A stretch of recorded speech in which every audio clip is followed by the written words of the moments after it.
വിവിധ വിഷയങ്ങളെ സംവാദാത്മകമായി പരിശോധിക്കുന്ന ഈവനിംഗ് ഡിബേറ്റിലേക്ക് സ്വാഗതം. ഇന്ന് നമ്മൾ ആദ്യം പോകുന്നത് മുസ്ലിം ലീഗിൻ്റെയും UDFിൻ്റെയും മതരാഷ്ട്രവാദം ബന്ധം, അതേ സംബന്ധിച്ചുള്ള പുറത്തെത്തുന്ന യാഥാർത്ഥ്യങ്ങൾ പരസ്യമായി കൂടി പ്രതികരിക്കുന്ന കാര്യങ്ങളിലേക്ക് മുസ്ലിം ലീഗ് എത്തുന്നു എന്നതുള്ളതാണ്. മതരാഷ്ട്രവാദികളുമായുള്ള സഹകരണം പരസ്യമായി ഉറപ്പിക്കുകയാണ് മുസ്ലിം ലീഗ്. വെൽഫെയർ പാർട്ടി, ജമാഅത്തെ ഇസ്ലാമിയുടെ രാഷ്ട്രീയ പ്രസ്ഥാനമായ വെൽഫെയർ പാർട്ടിയുമായി UDF തുടർന്നും സഹകരിക്കുമെന്ന് മുസ്ലിം ലീഗ് ജനറൽ സെക്രട്ടറി PMA സലാം തദ്ദേശ സ്വയംഭരണ തെരഞ്ഞെടുപ്പിൽ മാത്രമല്ല നിയമസഭാ പാർലമെൻറ്റ് തെരഞ്ഞെടുപ്പുകളിലും മുന്നണി സ്വഭാവത്തിൽ നീങ്ങുമെന്നാണ് PMA സലാം പറയുന്നത്. ആദ്യം PMA സലാമിൻ്റെ വാക്കുകളൊന്ന് കേൾക്കാം. വെൽഫെയർ പാർട്ടിയുടെ പിന്തുണ മുസ്ലിം ലീഗിന് ലഭിക്കുകയല്ല, UDFുമായി വെൽഫെയർ പാർട്ടി സഹകരിച്ചിരുന്നു. അത് പഞ്ചായത്ത് തെരഞ്ഞെടുപ്പിൽ മാത്രമല്ല, നിയമസഭാ പാർലമെൻറ്റ് തെരഞ്ഞെടുപ്പിലും കഴിഞ്ഞ തവണയും അതിന് മുമ്പത്തെ തവണയും സഹകരിച്ചിട്ടുണ്ട്. മുൻകാലങ്ങളിലുള്ള സഹകരണത്തെ സംബന്ധിച്ച് പല വിധത്തിൽ വൈരുദ്ധ്യങ്ങൾ തീർത്തായിരുന്നു UDF, പ്രത്യേകിച്ച് കോൺഗ്രസിലെ നേതാക്കന്മാർ പലരും പറഞ്ഞിരുന്നത്. ജമാഅത്തെ ഇസ്ലാമിയുമായി സഹകരിക്കുന്നില്ല എന്ന് പല മുസ്ലിം ലീഗ് നേതാക്കന്മാരും പുറത്ത് അവകാശപ്പെട്ടിരുന്നു. പക്ഷേ അതൊക്കെ അസ്ഥാനത്താണ്. PMA സലാം എന്ന മുസ്ലിം ലീഗിൻ്റെ ജനറൽ സെക്രട്ടറി തന്നെ പറയുകയാണ്, പരസ്യമായി ജമാഅത്തെ ഇസ്ലാമിയുമായി വെൽഫെയർ പാർട്ടിയുമായി നേരത്തെ സഹകരിച്ചിട്ടുണ്ട്, ഇനി ആ സഹകരണം ഒരു മുന്നണി സ്വഭാവത്തിൽ മുമ്പോട്ട് പോകും എന്നുള്ളതാണ്. അത് വരുന്ന തദ്ദേശ സ്വയംഭരണ തെരഞ്ഞെടുപ്പിലും അതിനുശേഷമുള്ള നിയമസഭാ തെരഞ്ഞെടുപ്പിലും ഒക്കെ അതിന് അദ്ദേഹത്തിൻ്റേതായ ചില ന്യായീകരണത്തിനായി വെക്കുന്നുമുണ്ട്. അപ്പോൾ LDFനെ തോൽപ്പിക്കുക എന്നതാണ് ലക്ഷ്യം എന്ന കാര്യത്തെ സംബന്ധിച്ച് PMA സലാം പറയുന്നുണ്ട്. ഞാൻ കൂടുതൽ വിവരങ്ങളുമായി KT സ്വാലിഹ് ഞങ്ങളുടെ പ്രതിനിധിയിലേക്ക് തന്നെ പോവുകയാണ്. KT സ്വാലിഹ്, രണ്ട് ഘടകങ്ങളുണ്ട് ഇതിൽ. ഒന്ന്, മുസ്ലിം ലീഗ് പരസ്യമായി പറയുന്നു UDF തന്നെ മുന്നണി സ്വഭാവത്തിൽ ജമാഅത്തെ ഇസ്ലാമിയുമായി സഹകരിച്ചു പോകുന്നു. വെൽഫെയർ പാർട്ടി എന്നത് അവരുടെ ഒരു പേര് മാത്രമാണ്. രണ്ട്, ഇത് ഉണ്ടാക്കുന്ന മുസ്ലിം സമൂഹത്തിൽ ഉണ്ടാക്കുന്ന പ്രശ്നങ്ങളുണ്ട്. കാരണം ഭൂരിപക്ഷം പേരും പരമ്പരാഗത മുസ്ലിം പണ്ഡിതർക്കൊപ്പമാണ്. അത് മാറി ജമാഅത്തെ ഇസ്ലാമിയെ പോലുള്ള പുത്തൻ പ്രസ്ഥാനങ്ങൾ, ആ പിന്തുണയില്ലാത്ത മതരാഷ്ട്രവാദമായ പുത്തൻ പ്രസ്ഥാനങ്ങളിലേക്ക് പോകുന്നു എന്നതിലെ വിയോജിപ്പുകൾ. നമുക്ക് ആദ്യം മുസ്ലിം ലീഗ് ഇത്തരത്തിലൊരു അവകാശവാദം ഉന്നയിക്കുന്നു, അല്ലെങ്കിൽ യാഥാർത്ഥ്യം തുറന്നു പറയുന്നു. ഇത് ഏതൊക്കെ തരത്തിലായിരിക്കും UDFനെ വരുന്ന നാളുകളിൽ ബാധിക്കുക?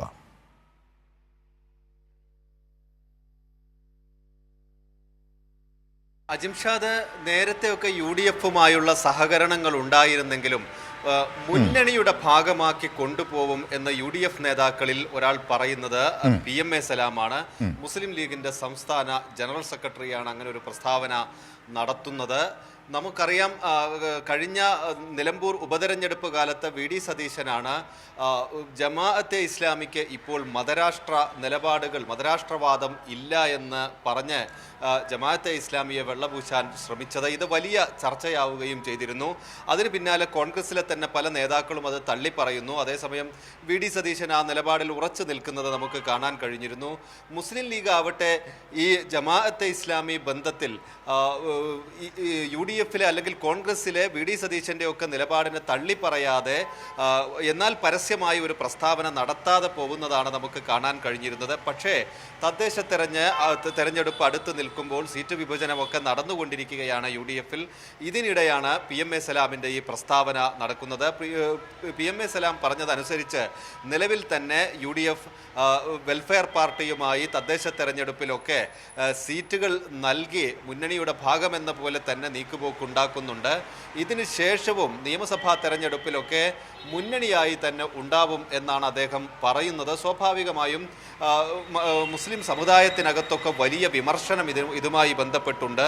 സമസ്തയുടെ രണ്ട് വിഭാഗവും വളരെ കണിശമായി ഈ ഒരു ബന്ധത്തെ വിമർശിച്ചിരുന്നു, നിശിതമായ വിമർശനങ്ങൾ ഉന്നയിച്ചിരുന്നു. മുജാഹിദ് വിഭാഗം എതിർപ്പ് അറിയിച്ചിരുന്നു. ഇതൊക്കെ മറികടന്നാണ് മുസ്ലിം ലീഗ് ഉൾപ്പെടെ UDF ഇങ്ങനെ ഒരു നമുക്ക് തിരിച്ചെത്താം. പ്രത്യേകിച്ച് മലബാർ രാഷ്ട്രീയത്തെക്കുറിച്ച് ആഴത്തിൽ അറിയാവുന്ന അവിടെ പ്രവർത്തന മണ്ഡലം കൂടിയാക്കിയിട്ടുള്ള CPIM നേതാവ് ശ്രീ നാസർ കൊളായി നമ്മോടൊപ്പം ചേരുന്നുണ്ട്. നാസർ കൊളായി, മുസ്ലിം ലീഗ്, കോൺഗ്രസ് അടങ്ങുന്ന UDF നേരത്തെ തന്നെ മതരാഷ്ട്രവാദികളായ ജമാഅത്തെ ഇസ്ലാമിയുമായുള്ള ബന്ധം വെളിവായതാണ്. കൈരളി ന്യൂസ് അത് വാർത്ത കൊടുത്തതാണ്. CPIM-ഉം LDFും നിരവധി തെളിവുകളുടെ അടിസ്ഥാനത്തിൽ ആരോപണങ്ങൾ ഉന്നയിച്ചതാണ്, സമൂഹത്തിൽ അറിയുന്നതാണ്. അത് കേവലമായൊരു സഹകരണമല്ല, മുന്നണി സ്വഭാവത്തിൽ മുമ്പോട്ട് പോകും, തുടർന്ന് വരുന്ന തദ്ദേശ സ്വയംഭരണ തെരഞ്ഞെടുപ്പിലും നിയമസഭാ തെരഞ്ഞെടുപ്പിലും എന്നുള്ളതാണ്. ഇതിൽ ഒന്ന്, മതേതരത്വത്തെ ലംഘിക്കുന്നു എന്നുള്ളതുണ്ട്.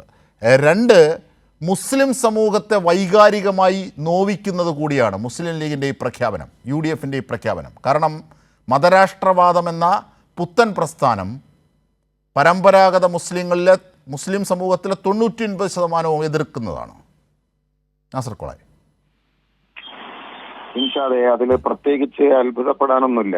ഇതുവരെ അവര് രഹസ്യമായി കൊണ്ട് നടന്ന സഖ്യം ഇപ്പൊ പരസ്യമായി പ്രഖ്യാപിക്കുന്നു എന്ന് മാത്രമുള്ളത്. ഇപ്പൊ നമ്മള് പഞ്ചായത്ത് തെരഞ്ഞെടുപ്പിലേക്ക് നടന്നു കയറാൻ പോവാണ്. നമ്മുടെ നാട്ടിലൊക്കെ വളരെ വ്യക്തമായ ചർച്ചകൾ അവർ തമ്മിൽ നടത്തി കഴിഞ്ഞു. സീറ്റ് ഓഹരി വെപ്പിന്റെ കാര്യത്തിലേക്കൊക്കെ അവർ കടക്കുകയാണ്. അതുകൊണ്ട് അതൊരു രഹസ്യമേ അല്ല, പരസ്യമാണ്. പരസ്യമായി പറഞ്ഞത് ഒരു കണക്കിന് നന്നായി. പിന്നെ അജിംഷാദ് പറഞ്ഞ ഒരു കാര്യത്തെ ഞാൻ തിരുത്തുകയാണ്. മതരാഷ്ട്രവാദത്തിലേക്ക് അല്പാൽപമായി കടന്നു പോകുന്ന ജമാഅത്ത് ഇസ്ലാമി എന്ന് പറയുന്നതിന് തെറ്റാണ്. കാരണം അതിന്റെ അടിസ്ഥാനപരമായ അല്ലല്ല, ഞാൻ അതല്ല പറഞ്ഞ, മതരാഷ്ട്രവാദമാണ് മൗദൂദിയുടെയും ജമാഅത്ത് ഇസ്ലാമിയുടെ അടിസ്ഥാനം.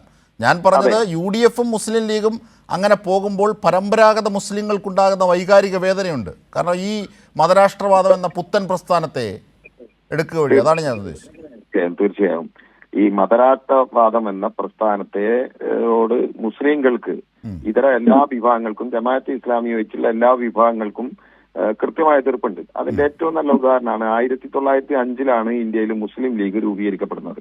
അതോടനുബന്ധിച്ച് തന്നെയാണ് ഹിന്ദു മഹാസഭയും ഇന്ത്യയിൽ രൂപപ്പെടുന്നത്. ഇത് രണ്ടും ബ്രിട്ടീഷുകാരുടെ വിഭജന തന്ത്രം എന്ന രാഷ്ട്രീയത്തിന്റെ ഭാഗമായിട്ടാണ്. അതിന്റെ ഭാഗമായിട്ടാണ് ഇന്ത്യയിൽ ബംഗാൾ വിഭജനവും പിന്നെ ഉണ്ടായത്. കിഴക്കൻ ബംഗാളും പടിഞ്ഞാറൻ ബംഗാളും, മുസ്ലിം ബംഗാളും ഹിന്ദു ബംഗാളും എല്ലാം ഉണ്ടായി.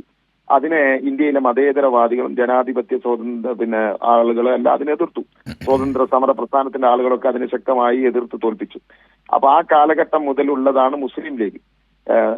അവര് 47 വിഭജന കാലത്ത് പാകിസ്ഥാൻ എന്ന മതരാഷ്ട്രവാദത്തിന്റെ കൂടെ നിന്നവരാണ്. ആ മതരാഷ്ട്രവാദത്തിന് നേതൃത്വം നൽകിയ മുസ്ലിം ലീഗിന്റെ നേതാവിന്റെ പേര് മുഹമ്മദ് അലി ജിന്ന എന്നാണ്.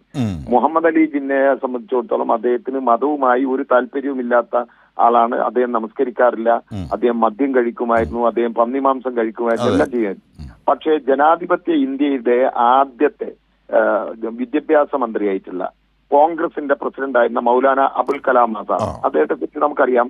5 നേരം കൃത്യമായി നമസ്കരിച്ചിരുന്ന, പരിശുദ്ധ ഹജ്ജ് കർമ്മം നിർവഹിച്ചിരുന്ന, ഇസ്ലാമിക ചിട്ടവട്ടങ്ങൾ നിർവഹിച്ചിരുന്ന, വിശുദ്ധ ഖുർആന്റെ പരിഭാഷയടക്കം നടത്തിയിട്ടുള്ള മനുഷ്യനാണ്. അദ്ദേഹം ഇന്ത്യയിൽ നിൽക്കുകയും ഇന്ത്യയുടെ വിദ്യാഭ്യാസ മന്ത്രിയാവുകയും, ഞാൻ ജനിച്ചത് ഇന്ത്യയിലാണ്, ഞാൻ ജീവിക്കാൻ ആഗ്രഹിക്കുന്നത് ഇന്ത്യയിലാണ്, ഞാൻ മരിക്കാൻ ആഗ്രഹിക്കുന്നത് ഇന്ത്യയിലാണ് എന്ന് പറഞ്ഞ ആളാണ് മുസ്ലിം ലീഗ് കോൺഗ്രസിന്റെ പ്രസിഡന്റ് ആയിരുന്ന മൗലാന അബുൽ കലാം ആസാദ്. ജനിച്ചുവെങ്കിൽ പോലും ഞാൻ ഈ മണ്ണാണ് ഈ മണ്ണാണ് ഞാൻ എടുക്കുന്നത്. ഞാൻ പറഞ്ഞു വരുന്നത്, ആ മുസ്ലിം ലീഗ് പാകിസ്ഥാൻ വാദവുമായി മുഹമ്മദ് അലി ജിന്ന ഒരിക്കലും മതവിശ്വാസങ്ങൾ നിർവഹിക്കാത്ത മുഹമ്മദ് അലി ജിന്നയാണ് മതരാഷ്ട്രവാദം ഉന്നയിച്ചത്. അത് അധികാരത്തിന് വേണ്ടിയായിരുന്നു. സവർക്കറുടെ സ്ഥിതിയും അത് തന്നെയാണ്. രാമഭക്തനായ ഗാന്ധിയെ വെടിവെച്ചു വന്ന ആശയത്തിന്റെ സവർക്കറും ഒരു മതവിശ്വാസിയായിരുന്നില്ല. ഞാൻ പറഞ്ഞു വരുന്ന കാര്യം, ആ മുസ്ലിം ലീഗുമായി ഒരു ബന്ധവും ഇല്ല എന്ന് പറഞ്ഞാണ് 1948 ഖായിദ മില്ലത്തിന്റെ നേതൃത്വത്തിൽ മദിരാശിയിൽ വെച്ചിട്ട് പുതിയ മുസ്ലിം ലീഗ് രൂപീകരണം നടക്കുന്നത്. ആ മുസ്ലിം ലീഗിനെ സംബന്ധിച്ചിടത്തോളം സ്വാഭാവികമായി ഇന്ത്യയുടെ ജനാധിപത്യവുമൊക്കെയായി പൊരുത്തപ്പെട്ട് കടന്നുപോയിക്കൊണ്ടിരുന്ന ഒരു കാലമുണ്ടായിരുന്നു. പക്ഷെ ആ കാലത്തിൽ നിന്ന് ഇപ്പൊ പതിയെ മുസ്ലിം ലീഗ് മാറി. അതിന്റെ രാഷ്ട്രീയപരമായ കാരണം എന്ന് വെച്ചാൽ, പ്രത്യേകിച്ചും മലബാറാണ് മുസ്ലിം ലീഗിന്റെ പ്രവർത്തന കേന്ദ്രം. ഇന്ത്യയിൽ തന്നെ മലബാറാണ് മുസ്ലിം ലീഗിന്റെ പ്രവർത്തന കേന്ദ്രം. ഈ മലബാറിലെ മുസ്ലിങ്ങൾ സ്വാഭാവികമായി മുസ്ലിം ലീഗിന്റെ ഈ തട്ടിപ്പും വെട്ടിപ്പും അഴിമതിയും ഉള്ള കാര്യങ്ങളിൽ നിന്ന് അകലാൻ തുടങ്ങി. സ്വാഭാവികമായി മുസ്ലിങ്ങൾ പഴയതിനേക്കാൾ കൂടുതൽ കമ്മ്യൂണിസവുമായും ഇടതുപക്ഷവുമായും അടുക്കാൻ തുടങ്ങി. ഇപ്പോ മുസ്ലിം മതവിശ്വാസ പ്രകാരം സബേൽ മൂബിക്കാത്ത് എന്ന് പറഞ്ഞാൽ 7 വൻപാപങ്ങൾ, അതിൽ ഏറ്റവും പ്രധാനപ്പെട്ട ഒന്നാണ് പലിശ. ഇപ്പൊ കേരളത്തിലെ മതാധ്യാപകർക്ക്, മുസ്ലിം പണ്ഡിതന്മാർക്ക് ഇടതുപക്ഷ ജനാധിപത്യ മുന്നണി ഗവൺമെന്റ് വന്നപ്പോൾ അവർക്ക് പെൻഷൻ ഏർപ്പെടുത്തി. അത് മതപണ്ഡിതന്മാർക്ക്, മുസ്ലിം പണ്ഡിതന്മാർക്ക് മാത്രമല്ല കേട്ടോ. അങ്ങനെ പറഞ്ഞു പോകുമ്പോൾ അതിൽ വേറൊരു പ്രശ്നമുള്ളതുകൊണ്ടാണ് ചേർത്ത് പറയുകയാണ്. അമ്പലങ്ങളിലെ കയകക്കാർ അവർക്കും പെൻഷൻ കൊടുത്തത് ഇടതുപക്ഷ മുന്നണി ഗവൺമെന്റാണ്. അതെ. അപ്പോ പെൻഷൻ അടക്കമുള്ള ആനുകൂല്യങ്ങൾ മുസ്ലിം മതപണ്ഡിതന്മാർ, അവര് മദ്രസകളിൽ മതം പഠിപ്പിക്കുന്നവരാണ്, ചിട്ട പഠിപ്പിക്കുന്നവരാണ്, അവർക്കടക്കം പെൻഷൻ ഏർപ്പെടുത്തിയപ്പോ ലീഗ് എന്ന് പറഞ്ഞിരുന്നത് അതിൽ ഇടപെടാൻ കൂടാൻ പാടില്ല, അത് പലിശയാണ്, പലിശ ഹറാമാണ് എന്ന് പറഞ്ഞു. വളരെ ശരിയാണ്. ഇസ്ലാമിക നിയമപ്രകാരം പടച്ചവന് ഒരിക്കലും പൊറുക്കാത്ത 7 വൻപാപങ്ങളിൽ പെട്ടതാണ് പലിശ. പക്ഷേ വിരോധാഭാസം എന്താണെന്ന് വെച്ചാൽ കേരളത്തില് പ്രത്യേകിച്ചും മലബാറിൽ ഏറ്റവും കൂടുതൽ ബാങ്കുകൾ ഭരിക്കുന്ന ലീഗാണ്. നമുക്കറിയാം കെ ബാങ്ക് എന്ന് പറയുന്ന ഒരു സംവിധാനം ഉണ്ടാക്കി ഇടതുപക്ഷ മുന്നണി ഈ കേരളത്തിൽ. മലപ്പുറം ജില്ല അതിൽ പങ്കാളിയായില്ല ആദ്യഘട്ടത്തിൽ. ഇപ്പൊ അവസാനമാണ് പങ്കാളിയായത്. ആദ്യഘട്ടത്തിൽ പങ്കാളി ആവാതിരിക്കാനുള്ള കാരണം എന്ന് പറഞ്ഞാൽ മലപ്പുറം ജില്ലയിൽ ഏറ്റവും കൂടുതൽ ബാങ്ക് നടത്തുന്നത് മുസ്ലിം ലീഗാണ്. 8% പലിശക്ക് വാങ്ങി 12% പലിശക്ക് കൊടുക്കുന്നതാണ് ബാങ്ക് എന്ന സംവിധാനം. ഇവർ പറയുമ്പോ ഞങ്ങൾ മുസ്ലിം മത സംരക്ഷണത്തിന് വേണ്ടിയാണ് എന്നൊക്കെ പറയും. അതുപോലെ തന്നെ നമുക്കറിയാം വിദ്യാഭ്യാസ മേഖലയിൽ മുസ്ലിങ്ങൾ പിന്നിട്ട് നിന്നിരുന്ന കാലഘട്ടത്തിലാണ് 67 EMS പിന്നെ മുസ്ലിം പെൺകുട്ടികൾക്ക് സ്കോളർഷിപ്പ് അടക്കം ഏർപ്പെടുത്തിയിട്ടുള്ളത്. അങ്ങനെ ഏത് കാര്യങ്ങൾ എടുത്ത് പരിശോധിച്ചാലും ഈ ഇടതുപക്ഷം ഈ കേരളത്തിലെ മതന്യൂനപക്ഷങ്ങളുടെ കൂടെ ചേർന്ന് നിന്നിട്ടുണ്ട്. കാരണം അവർ ന്യൂനപക്ഷങ്ങളാണ്, ഭൂരിപക്ഷ വർഗീയത, അവരെ ആക്രമിക്കുമ്പോൾ പ്രതിരോധിച്ചു നിന്നതും ഇടതുപക്ഷമാണ്. ഇത് വളരെ കൃത്യമായി തിരിച്ചറിയാൻ തുടങ്ങി. അത് മാത്രമല്ല, താങ്കളുടെ പല വിധത്തിലുള്ള പ്രസംഗവേദികളിൽ ഞാൻ കേട്ടിട്ടുണ്ട്. അതായത് ഈ അബ്ദുറഹ്മാൻ സാഹിബ്, സ്വാതന്ത്ര്യ സമര പ്രസ്ഥാനങ്ങളുമായി ചേർന്ന് നിൽക്കുന്ന അബ്ദുറഹ്മാൻ സാഹിബിനെതിരായി ആദ്യം രംഗത്തെത്തിയത് മലബാറിൽ മുസ്ലിം ലീഗ് ആയിരുന്നില്ലേ? താങ്കൾ തന്നെ പറഞ്ഞിട്ടുണ്ട്. അതുപോലൊരു ചുവടുവയ്പ്പാണ് ഇവിടെ ഇപ്പോൾ നടത്തുന്നത് ജമാഅത്ത് ഇസ്ലാമുമായി. അതെ അതെ അതെ അതെ അതെ അബ്ദുറഹ്മാൻ സാഹിബിനെ അജിൻ ഷാദ് ഓർമ്മിപ്പിച്ചത് നന്നായി. ഞാനിപ്പോ നിങ്ങളോട് സംസാരിക്കുന്നത് കോഴിക്കോട് ജില്ലയിലെ കൊടിയത്തൂർ എന്ന ഗ്രാമത്തിൽ നിന്നാണ്, മുക്കത്തിനടുത്ത് തിരുവമ്പാടി മണ്ഡലത്തില്. എന്റെ ഗ്രാമത്തിൽ വെച്ച് പ്രസംഗിച്ച് തിരിച്ചു പോകുമ്പോഴാണ് മുഹമ്മദ് അബ്ദുറഹ്മാൻ സാഹിബ് മരിച്ചുപോയിട്ടുള്ളത്. അത് പക്ഷേ അദ്ദേഹത്തിന്റെ ജീവചരിത്രം അറിയാവുന്ന പലരും പറയാതെ പോകുന്ന ഒരു കാര്യമുണ്ട്. അദ്ദേഹം KPCCയുടെ പ്രസിഡന്റ് ആയിരുന്ന കാലത്ത് EMS സെക്രട്ടറി ആയിരുന്നു. എന്റെ വിഷയം അതല്ല. അദ്ദേഹം സുഭാഷ് ചന്ദ്രബോസിനെ കണ്ട് അതിനുശേഷം ഫോർവേഡ് ബ്ലോക്ക് രൂപീകരിച്ച് ഫോർവേഡ് ബ്ലോക്കിന്റെ സംസ്ഥാന പ്രസിഡന്റ് ആയതിന്റെ പേരിലാണ് അദ്ദേഹം അവസാനമായി അറസ്റ്റ് ചെയ്യപ്പെട്ടതും 4 വർഷക്കാലത്തോളം ജയിലിൽ താമസിച്ചതും. ആ ജയിൽ മോചനം കഴിഞ്ഞ് എന്റെ നാടായ കൊടിയത്തൂരിലേക്ക് വന്നപ്പോ അന്നത്തെ മുസ്ലിം ലീഗ് അദ്ദേഹത്തെ വിളിച്ചത് കാഫർ എന്നാണ്. കാഫർ പിന്നെ എന്നൊരു മുദ്രാവാക്യമുണ്ട്. പിന്നെ പോട് മജ്ലിസെ ബദ്ധശത്രു മജ്ലിസെ 10 കോടി മുസ്ലിമിന്റെ ശത്രുവായ മജ്ലിസെ എന്നാ വിളിച്ചത്. അത് മുസ്ലിം ലീഗിന്റെ സ്ഥിരമായിട്ടുള്ള ഒരു രാഷ്ട്രീയ തന്ത്രമാണ്. അവരെ എതിർക്കുന്നവരെയൊക്കെ കാഫറാക്കുക. ഇപ്പൊ കാഫർ വിവാദമൊക്കെ നമ്മുടെ നാട്ടില് ഒരുപാടുണ്ടല്ലോ. മലബാറിലെ മുസ്ലിങ്ങൾ ഇതര പാർട്ടിയിൽ പ്രവർത്തിക്കുന്നവർ, ഏത് കമ്മ്യൂണിസ്റ്റ് പാർട്ടിയിൽ മാത്രമല്ല മുസ്ലിം ലീഗിനെ എതിർക്കുന്ന പാർട്ടിയിൽ പ്രവർത്തിക്കുന്നവരൊക്കെ കാഫർ എന്ന് വിളിക്കുന്നവരും കൂടിയാണ് മുസ്ലിം ലീഗ്. ഞാൻ മുസ്ലിം ലീഗിന്റെ രാഷ്ട്രീയം മാത്രം പറഞ്ഞു പോവില്ല.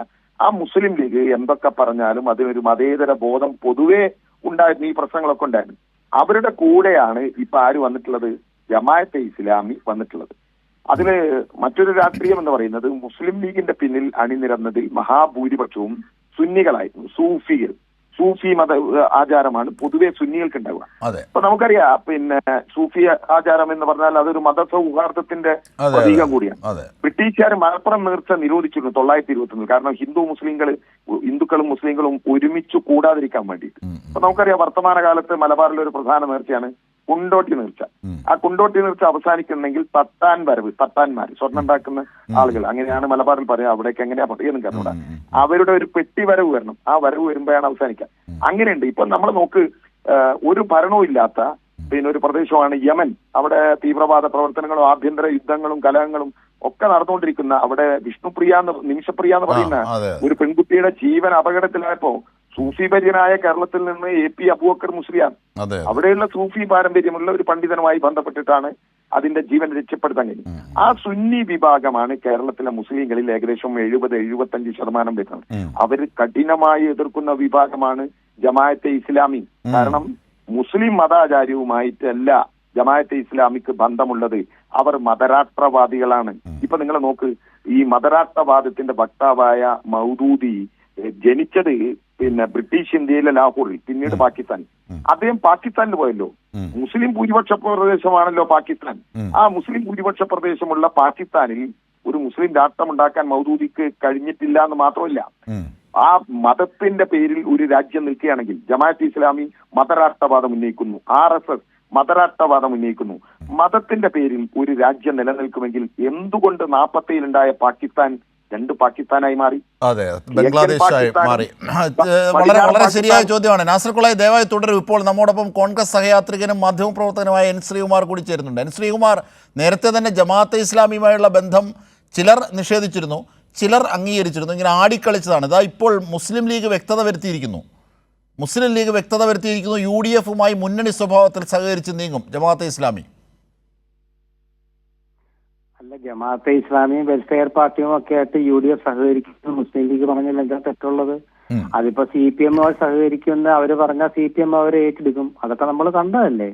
അതിപ്പോ വെൽഫെയർ പാർട്ടി CPM-നൊപ്പം പോകാത്തത് കൊണ്ട് നാസർ കൊള്ളായിക്കൊക്കെ അവരോടൊരു താല്പര്യമില്ലായ്മയുണ്ടാവും. മറിച്ച് അവര് നാളെ നിലപാട് മാറ്റുകയാണെങ്കിൽ അങ്ങോട്ട് ചേരും. അത്ര ഉള്ളു. അല്ല, ഈ ആരെങ്കിലും ശ്രീകുമാർ സാറേ, ആരെങ്കിലും വോട്ട് ചെയ്യാമെന്ന് പറയുകയോ എല്ലാവരുടെയും വോട്ട് സ്വീകരിക്കുകയോ ചെയ്യുന്നതായ രീതിയിലുള്ള ഒരു വിശാല ജനാധിപത്യ നീക്കമല്ല ഇവിടെ നടക്കുന്നത്. ഇവിടെ നടക്കുന്ന കൃത്യമായി മുന്നണി സ്വഭാവത്തിലുള്ള നീക്കമാണ്. നാളെ മുസ്ലിം ലീഗ് പോലെ ആ പാർട്ടി മുന്നണി പാർട്ടിയായി മാറും എന്നതിൻ്റെ ചുവടുവയ്പ്പാണ്. അതാണ് PMA സലാം പറയുന്ന വാക്കുകളിൽ വ്യക്തമാകുന്നത്. ഈ വെൽഫെയർ പാർട്ടി എന്ന് പറയുന്നത് മൗദൂദിയുടെ ജമാഅത്തെ ഇസ്ലാമിയുടെ പാർട്ടിയാണ്. അതായത് പാക് ഭരണഘടന എഴുതിയ ഫണ്ടമെൻ്റലിസ്റ്റാണ് അദ്ദേഹം. UDF-നെ ഘടകകക്ഷിയാക്കുന്നതാണ് ഇവരൊക്കെ പറഞ്ഞു നടക്കുന്നത്. അത് സഹകരണമേ ഉള്ളൂ. മുൻപ് എങ്ങനെയാണോ LDF-ഉമായിട്ട് സഹകരണം ജമാഅത്തെ ഇസ്ലാമിയും വെൽഫെയർ പാർട്ടിയും ഒക്കെ നടത്തിയിരുന്നത്, അതുപോലെയുള്ള സഹകരണം അവർ UDF-ഉമായിട്ട് നടത്തിയിട്ടുണ്ട്. അപ്പൊ UDF-ആയിട്ട് നടത്തുമ്പോൾ സ്വാഭാവികമായിട്ടും CPM-ന് അവരോട് താല്പര്യം ഉണ്ടാവില്ലല്ലോ. അത്രേ ഉള്ളൂ. അതൊരു വലിയ വിഷയമൊന്നുമല്ല. കാരണം അവർ ഘടകകക്ഷിയൊന്നും ആവില്ല. കേരള കോൺഗ്രസിനെ പോലെ INL-നെ CPM ഘടകകക്ഷിയാക്കുന്ന പോലെ മുസ്ലിം ലീഗിനെ കോൺഗ്രസും ഘടകകക്ഷിയാക്കി. അത്രേ ഉള്ളൂ. രണ്ടും മുസ്ലിം പാർട്ടിയാണ്. വെൽഫെയർ പാർട്ടി എന്ന് പറയുന്നത് ജമാഅത്തെ ഇസ്ലാമി എന്ന സംഘടനയുടെ പൊളിറ്റിക്കൽ പാർട്ടിയാണ്. ജമാഅത്തെ ഇസ്ലാമി ഒരു ഘട്ടത്തിൽ പൂർണ്ണമായും LDF-നെ പോവും. പിന്നെ പല ഘട്ടങ്ങളിൽ അവര് സെലക്റ്റീവായിട്ട്, അതായത് ചില മണ്ഡലങ്ങളിൽ UDF, ചില മണ്ഡലങ്ങളിൽ LDF അങ്ങനെ സഹായിച്ചിട്ടുണ്ട്. അങ്ങനെ അവരുടെ സഹായമൊക്കെ എല്ലാവരും സ്വീകരിച്ചിട്ടുണ്ട് ജമാഅത്തെ ഇസ്ലാമിയുടെ. അത് എപ്പോഴാണ് CPM-നെ അവര് PMA സലാം ഇന്ന് പറഞ്ഞ വാക്കുകൾ ഒന്ന് കേൾപ്പിച്ചു തരാം. PMA സലാം പറഞ്ഞ വാക്കുകൾ ഒന്ന് കേൾപ്പിച്ചോളൂ. വെൽഫെയർ പാർട്ടിയുടെ പിന്തുണ മുസ്ലിം ലീഗിന് ലഭിക്കുകയല്ല, UDF-ഉമായി വെൽഫെയർ പാർട്ടി സഹകരിച്ചിരുന്നു. അത് പഞ്ചായത്ത് തെരഞ്ഞെടുപ്പിൽ മാത്രമല്ല, നിയമസഭാ പാർലമെന്റ് തെരഞ്ഞെടുപ്പിലും കഴിഞ്ഞ തവണയും അതിന് മുമ്പത്തെ തവണയും സഹകരിച്ചിട്ടുണ്ട്. വെൽഫെയർ പാർട്ടിയുടെ പിന്തുണ മുസ്ലിം ലീഗിന് ലഭിക്കുകയല്ല, UDF-ഉമായി വെൽഫെയർ പാർട്ടി സഹകരിച്ചിരുന്നു. അത് പഞ്ചായത്ത് തെരഞ്ഞെടുപ്പിൽ മാത്രമല്ല, നിയമസഭാ പാർലമെന്റ് തെരഞ്ഞെടുപ്പിലും കഴിഞ്ഞ തവണയും അതിന് മുമ്പത്തെ തവണയും സഹകരിച്ചിട്ടുണ്ട്. അതാണ്, അതായത് ഈ പിന്തുണ എന്നുള്ളതല്ല, സഹകരിച്ചൊരു മുന്നണി സ്വഭാവത്തിൽ നീങ്ങുകയാണ്. അത് വരുന്ന തദ്ദേശ സ്വയംഭരണ തെരഞ്ഞെടുപ്പിലും നിയമസഭാ തെരഞ്ഞെടുപ്പിലും ഒക്കെ കാണാനാകും എന്ന് വ്യക്തത വരുത്തുകയാണ് PMA സലാം. ശ്രീ എൻ ശ്രീകുമാർ. അതെ, PMA സലാം ഇപ്പൊ വേണ്ട വ്യക്തമായിട്ട് പറഞ്ഞു. മുൻപ് പിന്തുണ പ്രഖ്യാപിച്ചിരുന്നു, ഇപ്പൊ സഹകരിച്ച് നീങ്ങുന്നു. ഘടകകക്ഷി എന്ന വ്യത്യാസം ഉണ്ടല്ലോ. ഘടകകക്ഷി എന്ന് വെച്ചാൽ സാങ്കേതിക പദം മാത്രമാണ്. സഹകരിച്ച് നീങ്ങുമെന്ന് പറയുമ്പോൾ അത് അതിന്റെ സ്റ്റെപ്പാണ്. അല്ലല്ല, PDP-യുമായിട്ട് LDF സഹകരിക്കുമ്പോൾ PDP LDF-ലുണ്ടോ? ഇല്ല. LDF-ഉമായിട്ട് PDP PDP-യുമായി സഹകരിക്കുമെന്നൊന്നും പറഞ്ഞിട്ടില്ല. PDP പലവിധത്തിലുള്ള വർഗപരമായ അവരുടെ പലവിധത്തിലുള്ള താല്പര്യങ്ങൾ, അതായത് തൊഴിലാളി വർഗ സംബന്ധിയായി മുസ്ലിം സമൂഹത്തിലെ പാവങ്ങൾക്ക് സഹായകമാകുന്ന നിലപാടുകൾ അംഗീകരിച്ചപ്പോൾ ഫാസിസ്റ്റ് ഭീകരതയുടെ പ്രശ്നങ്ങളിൽ ആ അർത്ഥത്തിൽ പിന്തുണ പ്രഖ്യാപിച്ചതാണ്. പക്ഷെ സഹകരിച്ച് നീങ്ങുക എന്ന് പറയുന്നത് പിന്തുണയല്ല. അത് കൃത്യമായി UDF-ന്റെ ഘടകകക്ഷി എന്നുള്ളതിൻ്റെ ഒരു പര്യായ പദമാണ്. എനിക്കങ്ങനെയാണ് തോന്നിയത്. തെറ്റാണത് നിങ്ങളുടെ. അതായത് ഒരു ഘട്ടത്തിൽ നാസറിന്റെ ജില്ലയിലെ പിണറായി വിജയന്റെ ഒപ്പം വേദി പങ്കിട്ടത് PDP നേതാവായ നാസർ മദനിയായിരുന്നു. അത് PDP നേതാവ് എന്നുള്ള അർത്ഥത്തിലല്ല. 9.25 കൊല്ലം ഒരു ഫാസിസ്റ്റ് ഭരണകൂടത്തിൻ്റെ സ്വഭാവത്തിലുള്ള ഭരണകൂടത്തിൻ്റെ ഭീകരത അനുഭവിച്ച് നിരപരാധിയായി എത്തിയപ്പോൾ അത് മറ്റേതെങ്കിലും തരത്തിൽ മതവർഗീയവാദികൾ ഹൈജാക്ക് ചെയ്യാതിരിക്കാൻ അത് മതേതരത്വത്തിൻ്റെ ഭാവത്തിൽ തന്നെ അതിനെ കണ്ട ഒരു ശ്രമമായിരുന്നു അത്. നോക്കൂ, നിങ്ങൾ ഈ പറയുന്നൊക്കെ ഈ പാർട്ടിയിലെ സുഹൃത്തുക്കൾ. അത് മാത്രമല്ല, ഈ അബ്ദുൽ നാസർ മദനിയെ പോലല്ല മൗദൂദി. അതെ, ഞാൻ പറയുന്നത് കേൾക്കൂ. അതായത് നിങ്ങൾ ഈ പറയുന്ന ന്യായീകരണമൊക്കെ കേൾക്കുന്നത് ഈ പാർട്ടി പ്രവർത്തകനും അതുപോലെ വിവരമുള്ള വോട്ടർമാരുമാണ് കേട്ടോ. അത് നോക്കിയിട്ട് സാറിനോടും എനിക്കതാ പറയാനുള്ളത്. അല്ലല്ല, അതായത് ഈ കോൺഗ്രസുമായിട്ട് സഹകരിക്കുമ്പോൾ മാത്രം അവർ നല്ലവരല്ല. ആണോ കോളായി? ശ്രീകുമാർ സാറ് പറയുന്നത് ഇത് നേരത്തെയും ഇത്തരത്തിലുള്ള സഹകരണം LDF-ഉമായി ഉണ്ടായിരുന്നു. അങ്ങനെയാണോ അതിന്റെ വസ്തുത? ശ്രീകുമാറിനോട് വളരെ വിനീതമായൊരു ചോദ്യമാണുള്ളത്. ജമാഅത്തെ ഇസ്ലാമിയെ ഇന്ത്യയിൽ 2 തവണ നിരോധിച്ചു. ആ 2 തവണയും നിരോധിച്ചത് കോൺഗ്രസ് ആണ്, ജമാഅത്തെ ഇസ്ലാമിയെ നിരോധിച്ചത്. എന്തിനായിരുന്നു ശ്രീകുമാറിന്റെ പാർട്ടി ജമാഅത്തെ ഇസ്ലാമിയെ നിരോധിച്ചിട്ടുള്ളത്? ഒന്ന്, അടിയന്തരാവസ്ഥ കാലത്ത് നിരോധിച്ചു.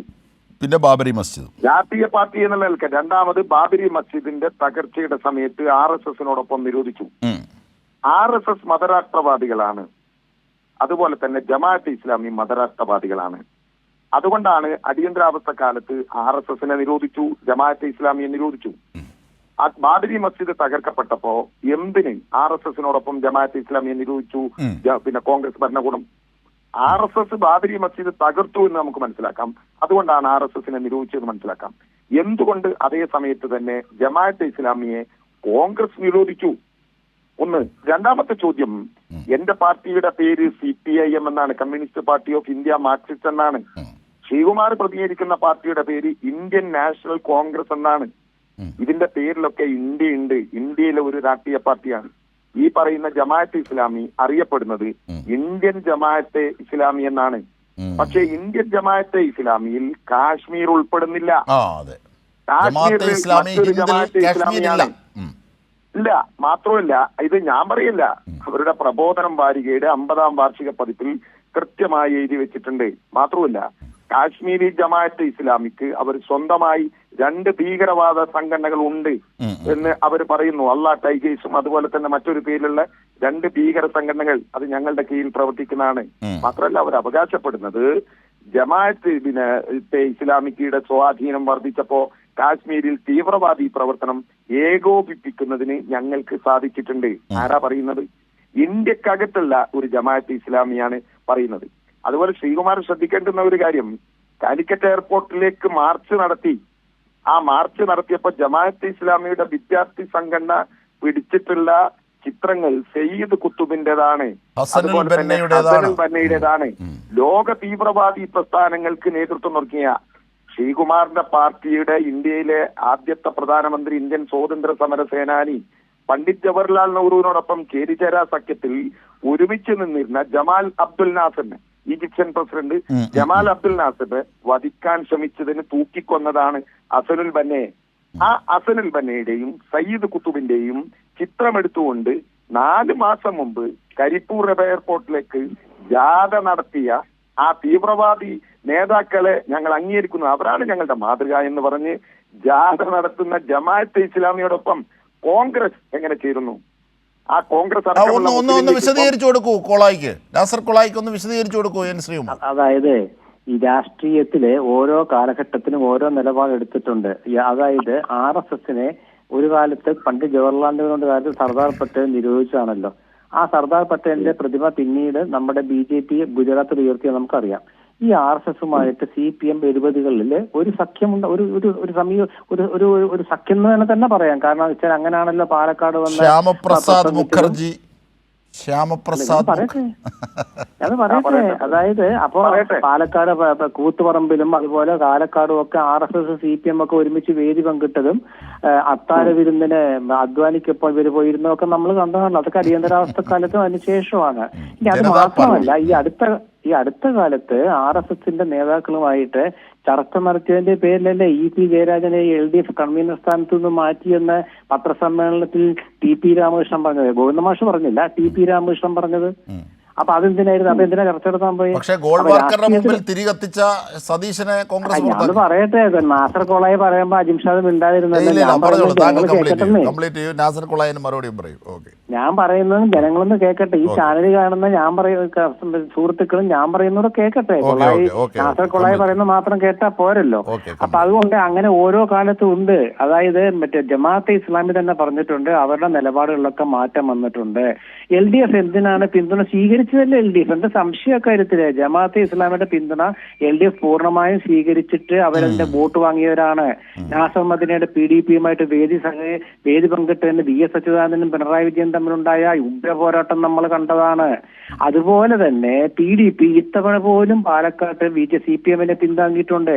ഇനി അത് കൂടാതെ തന്നെ ജമാഅത്തെ ഇസ്ലാമി ആണെങ്കിലും വെൽഫെയർ പാർട്ടി ആണെങ്കിലും അവർ പറഞ്ഞിട്ടുണ്ട്, അവർ തരാതരം പോലെ മുന്നണികളെ പിന്താങ്ങിയിട്ടുണ്ട്.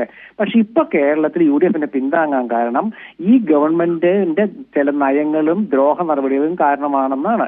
ഇവരിപ്പോ നാളെ വെൽഫെയർ പാർട്ടിയുടെ പിന്തുണ, ഇപ്പോഴും വെൽഫെയർ പാർട്ടിയുമായിട്ട് ചില സ്ഥലങ്ങളിലൊക്കെ CPM ഭരിക്കുന്നു എന്നുള്ളതൊക്കെ ഉണ്ട്. അതൊക്കെ ഞാൻ മാത്രമല്ല, ഈ തിരുവമ്പാടി ഇലക്ഷനിലാണെങ്കിലും അരൂരിലൊക്കെ CPM പിന്തുണ കൊടുത്ത വെൽഫെയർ പാർട്ടിയാണ്, ജമാഅത്തെ ഇസ്ലാമിയാണ്. കഴിഞ്ഞ തെരഞ്ഞെടുപ്പ് കാലങ്ങളിൽ അത് കൃത്യമായിട്ട് അവർ തന്നെ പറഞ്ഞിട്ടുണ്ട്. ഒരു മാസം മുമ്പുള്ള ചാനൽ ചർച്ച തന്നെ അവർ പറഞ്ഞിട്ടുണ്ട്. തിരുവനന്തപുരത്ത് വിജയകുമാർ പിന്തുണ സ്വീകരിച്ചൊക്കെ അവർ പറഞ്ഞിട്ടുണ്ട്. അപ്പൊ അതിലൊന്നും ഒരു പുതുമയുള്ള കാര്യമല്ല. UDF പിന്താങ്ങുമ്പം പിന്താങ്ങട്ടെ, LDF പിന്താങ്ങുമ്പം പിന്താങ്ങട്ടെ. അപ്പൊ അന്നങ്ങനെ ഇന്നിങ്ങനെ എന്ന് പറയുന്നത് ശരിയായ നടപടിയല്ലെന്ന്. വെൽഫെയർ പാർട്ടി മാത്രമല്ല ശ്രീകുമാർ സാർ, സാക്ഷാൽ SDPI തന്നെ പാലക്കാട് തെരഞ്ഞെടുപ്പിൽ രാഹുൽ മാങ്കൂട്ടത്തിൻ്റെ വിജയത്തിന് ശേഷം ആഹ്ലാദ പ്രകടനം നടത്തിയ SDPI അടക്കമുള്ളവരാണ്. അത് നമ്മൾ കണ്ടതാണ് ദൃശ്യങ്ങളിലടക്കം. ഞാൻ ഇതിൻ്റെ മറുപടിയിലേക്ക് പോകുന്നു. നാസർ കൊളായി, ശ്രീകുമാർ സാർ പറയുന്നത് തരാതരം പോലെ പിന്തുണ കൊടുത്തിട്ടുണ്ട് എന്നൊക്കെ പറയുന്നത് കൂട്ടത്തിൽ അദ്ദേഹം PDP എടുത്തെടുത്ത് പറയുന്നുണ്ട്. PDP ഒരിക്കലും ഇടതുപക്ഷത്തിന്റെ സഖ്യകക്ഷിയായിരുന്നില്ല. അബ്ദുൽ നാസർ മാദനി വളരെ തീവ്രമായ നിലപാടുള്ള ഒരു കാലഘട്ടം ഉണ്ടായിരുന്നു. അദ്ദേഹത്തെ കൃത്യമായി പാർട്ടി എതിർക്കുകയും ചെയ്തിട്ടുണ്ട്. തന്റെ ഭൂതകാലമെല്ലാം തെറ്റായിരുന്നുവെന്നും താൻ അതിൽ ഖേദിക്കുന്നുവെന്നും പറഞ്ഞ് ഒരു മനുഷ്യൻ തിരുത്തി വന്നപ്പോൾ അയാളുടെ പാർട്ടി ഇടതുപക്ഷ ജനാധിപത്യ മുന്നണിയെ പിന്തുണച്ചിട്ടുണ്ട്. അയാളുടെ കൂടെ സഖാവ് പിണറായി വിജയൻ ഇരുന്നിട്ടുണ്ട്. അദ്ദേഹത്തിന്റെ നയം തിരുത്തി വന്നപ്പോഴാണ് അദ്ദേഹത്തെ കൂടെ ഇരുത്തിയിട്ടുള്ളത്. പിന്നെ കൂട്ടത്തില് ശ്രീകുമാർ അങ്ങ് പറഞ്ഞുപോയി പാലക്കാടും മുമ്പ് കൂത്തുപറമ്പിലും പിന്തുണ കൊടുത്തിട്ടുണ്ട് എന്നൊക്കെ. അടിയന്തരാവസ്ഥ കാലത്ത് ഇന്ത്യയിൽ ഈ ജനസംഘം എങ്ങനെയുണ്ടായത്? 1905 ഉണ്ടായിട്ടുള്ള ഹിന്ദു മഹാസഭ, അതിന്റെ നേതാക്കൾ പോയിട്ട് അതിനെ ഹിറ്റ്ലറുമായി മുസ്ലിമുമൊക്കെ ആയിട്ട് കണ്ട് സൈനികവൽക്കരിക്കണമെന്ന് ഉദ്ദേശിച്ചിട്ടാണ് RSS ഉണ്ടാവുന്നത്. ഈ RSS ഗാന്ധി വധത്തോടു കൂടി നിരോധിക്കപ്പെട്ടപ്പോൾ RSSകാർക്ക് മനസ്സിലായി നമുക്കൊരു രാഷ്ട്രീയ പാർട്ടി വേണം. അന്ന് ഇതേ കോൺഗ്രസിലും RSSലും ഒരുമിച്ച് മെമ്പർഷിപ്പ് എടുക്കാമായിരുന്നു. ഇല്ലാന്ന് ശ്രീകുമാറിന് നിഷേധിക്കാൻ കഴിയോ? ഗാന്ധി വധത്തിന് ശേഷമാണ് ആ നയത്തിൽ കോൺഗ്രസ് മാറ്റം വരുത്തിയിട്ടുള്ളത്. അങ്ങനെ രാഷ്ട്രീയ പാർട്ടി ഉണ്ടാക്കണം എന്ന് തീരുമാനിച്ചപ്പോഴാണ് നെഹ്റു മന്ത്രിസഭയിൽ അംഗമായിരുന്ന ശ്യാമപ്രസാദ് മുഖർജി ഇറങ്ങി വന്നിട്ട് ജനസംഘം ഉണ്ടാക്കിയിട്ടുള്ളത്. ആ ജനസംഘം പിരിച്ചുവിട്ടു അടിയന്തരാവസ്ഥ കാലത്ത്. ആ ജനസംഘം എന്ന് പറയുന്ന പാർട്ടി പിരിച്ചുവിട്ടിട്ടാണ് ജനതാദൾ എന്ന് പറയുന്ന ഒരു ജനതാ പാർട്ടി ഉണ്ടാക്കുന്നത്. ആ ജനതാ പാർട്ടിയിൽ സോഷ്യലിസ്റ്റുകൾ ഉണ്ടായിരുന്നു. ഫെർണാണ്ടസ് ഒക്കെ സോഷ്യലിസ്റ്റ് ആയിരുന്നു. ജയപ്രകാശ് നാരായണൻ സോഷ്യലിസ്റ്റ് ആയിരുന്നു. അങ്ങനെയുള്ള വിവിധ പാർട്ടികൾ ലയിച്ചു ചേർന്ന ആ പാർട്ടിയുമായി സ്വാഭാവികമായി അടിയന്തരാവസ്ഥയിൽ പീഡിപ്പിക്കപ്പെട്ട കമ്മ്യൂണിസ്റ്റ് പാർട്ടി അടിയന്തരാവസ്ഥയെ എതിർക്കുന്നതിന് വേണ്ടി ഒരുമിച്ച് നിന്നിട്ടുണ്ട്. ഇന്നത്തെ കേരളത്തിന്റെ മുഖ്യമന്ത്രി സഖാവ് പിണറായി വിജയൻ കൂത്തുപറമ്പിന്റെ MLA ആയിക്കൊണ്ടിരിക്കുമ്പോ എന്തിനായിരുന്നു അടിയന്തരാവസ്ഥയിൽ കോൺഗ്രസ് പിടിച്ചുകൊണ്ടുപോയത്? MLA ആയ അദ്ദേഹത്തെ ജയിലിൽ ഇപ്പോ ഷാഫിന്റെ മൂക്കിന് അടികൊണ്ടത് നമ്മുടെ നാട്ടിൽ വലിയ ചർച്ചയാണ്. ഒരു MLA പിടിച്ചു കൊണ്ടുപോയി ക്രൂരമായി മർദ്ദിച്ച് രക്തത്തിൽ കുളിപ്പിച്ച് ബോധം കെട്ട് വീണ് ആ രക്തത്തിൽ കുതിർന്ന ശത്രുമായി കേരളത്തിന്റെ നിയമസഭയിലേക്ക് വന്ന പിണറായി, ഞാൻ അതിന്റെ വിശദീകരണത്തിലേക്കും കടക്കുന്നില്ല. അപ്പൊ അടിയന്തരാവസ്ഥയിൽ പീഡിപ്പിക്കപ്പെട്ടവരുടെ ഒരു ഐക്യണ്ടായി നമ്മുടെ നാട്ടിൽ. അന്ന് RSS അല്ല, ഈ പറയുന്ന RSSന്റെ രാഷ്ട്രീയ പാർട്ടിയായ ജനസംഘമല്ല, ആ ജനസംഘം പിരിച്ചുവിട്ടിട്ടുണ്ടാക്കിയ ജനതാ പാർട്ടിയുമായി ഇടതുപക്ഷം സഹകരിച്ചിട്ടുണ്ട്. അത് അടിയന്തരാവസ്ഥയെ എതിർക്കുന്നതിന് വേണ്ടിയിട്ടാണ്. കൂട്ടത്തിൽ അദ്ദേഹം പറഞ്ഞു പട്ടേലിന്റെ കാര്യം. പട്ടേലിനെ കൊണ്ടുപോയത് കോൺഗ്രസ് RSSകാർ കൊണ്ടുപോയതാ. RSS കൊണ്ടുപോയി പട്ടേലിനെ RSSകാരനാക്കാൻ ശ്രമിക്കുമ്പോ അതിനെ എതിർക്കേണ്ടതാരാണ്? ഇപ്പൊ ശ്രീനാരായണ ഗുരുവിനെ RSSകാർ കൊണ്ടുവന്നോട്ടേക്കാണ് വർത്തമാനകാലം ഉള്ളത്, അല്ലേ?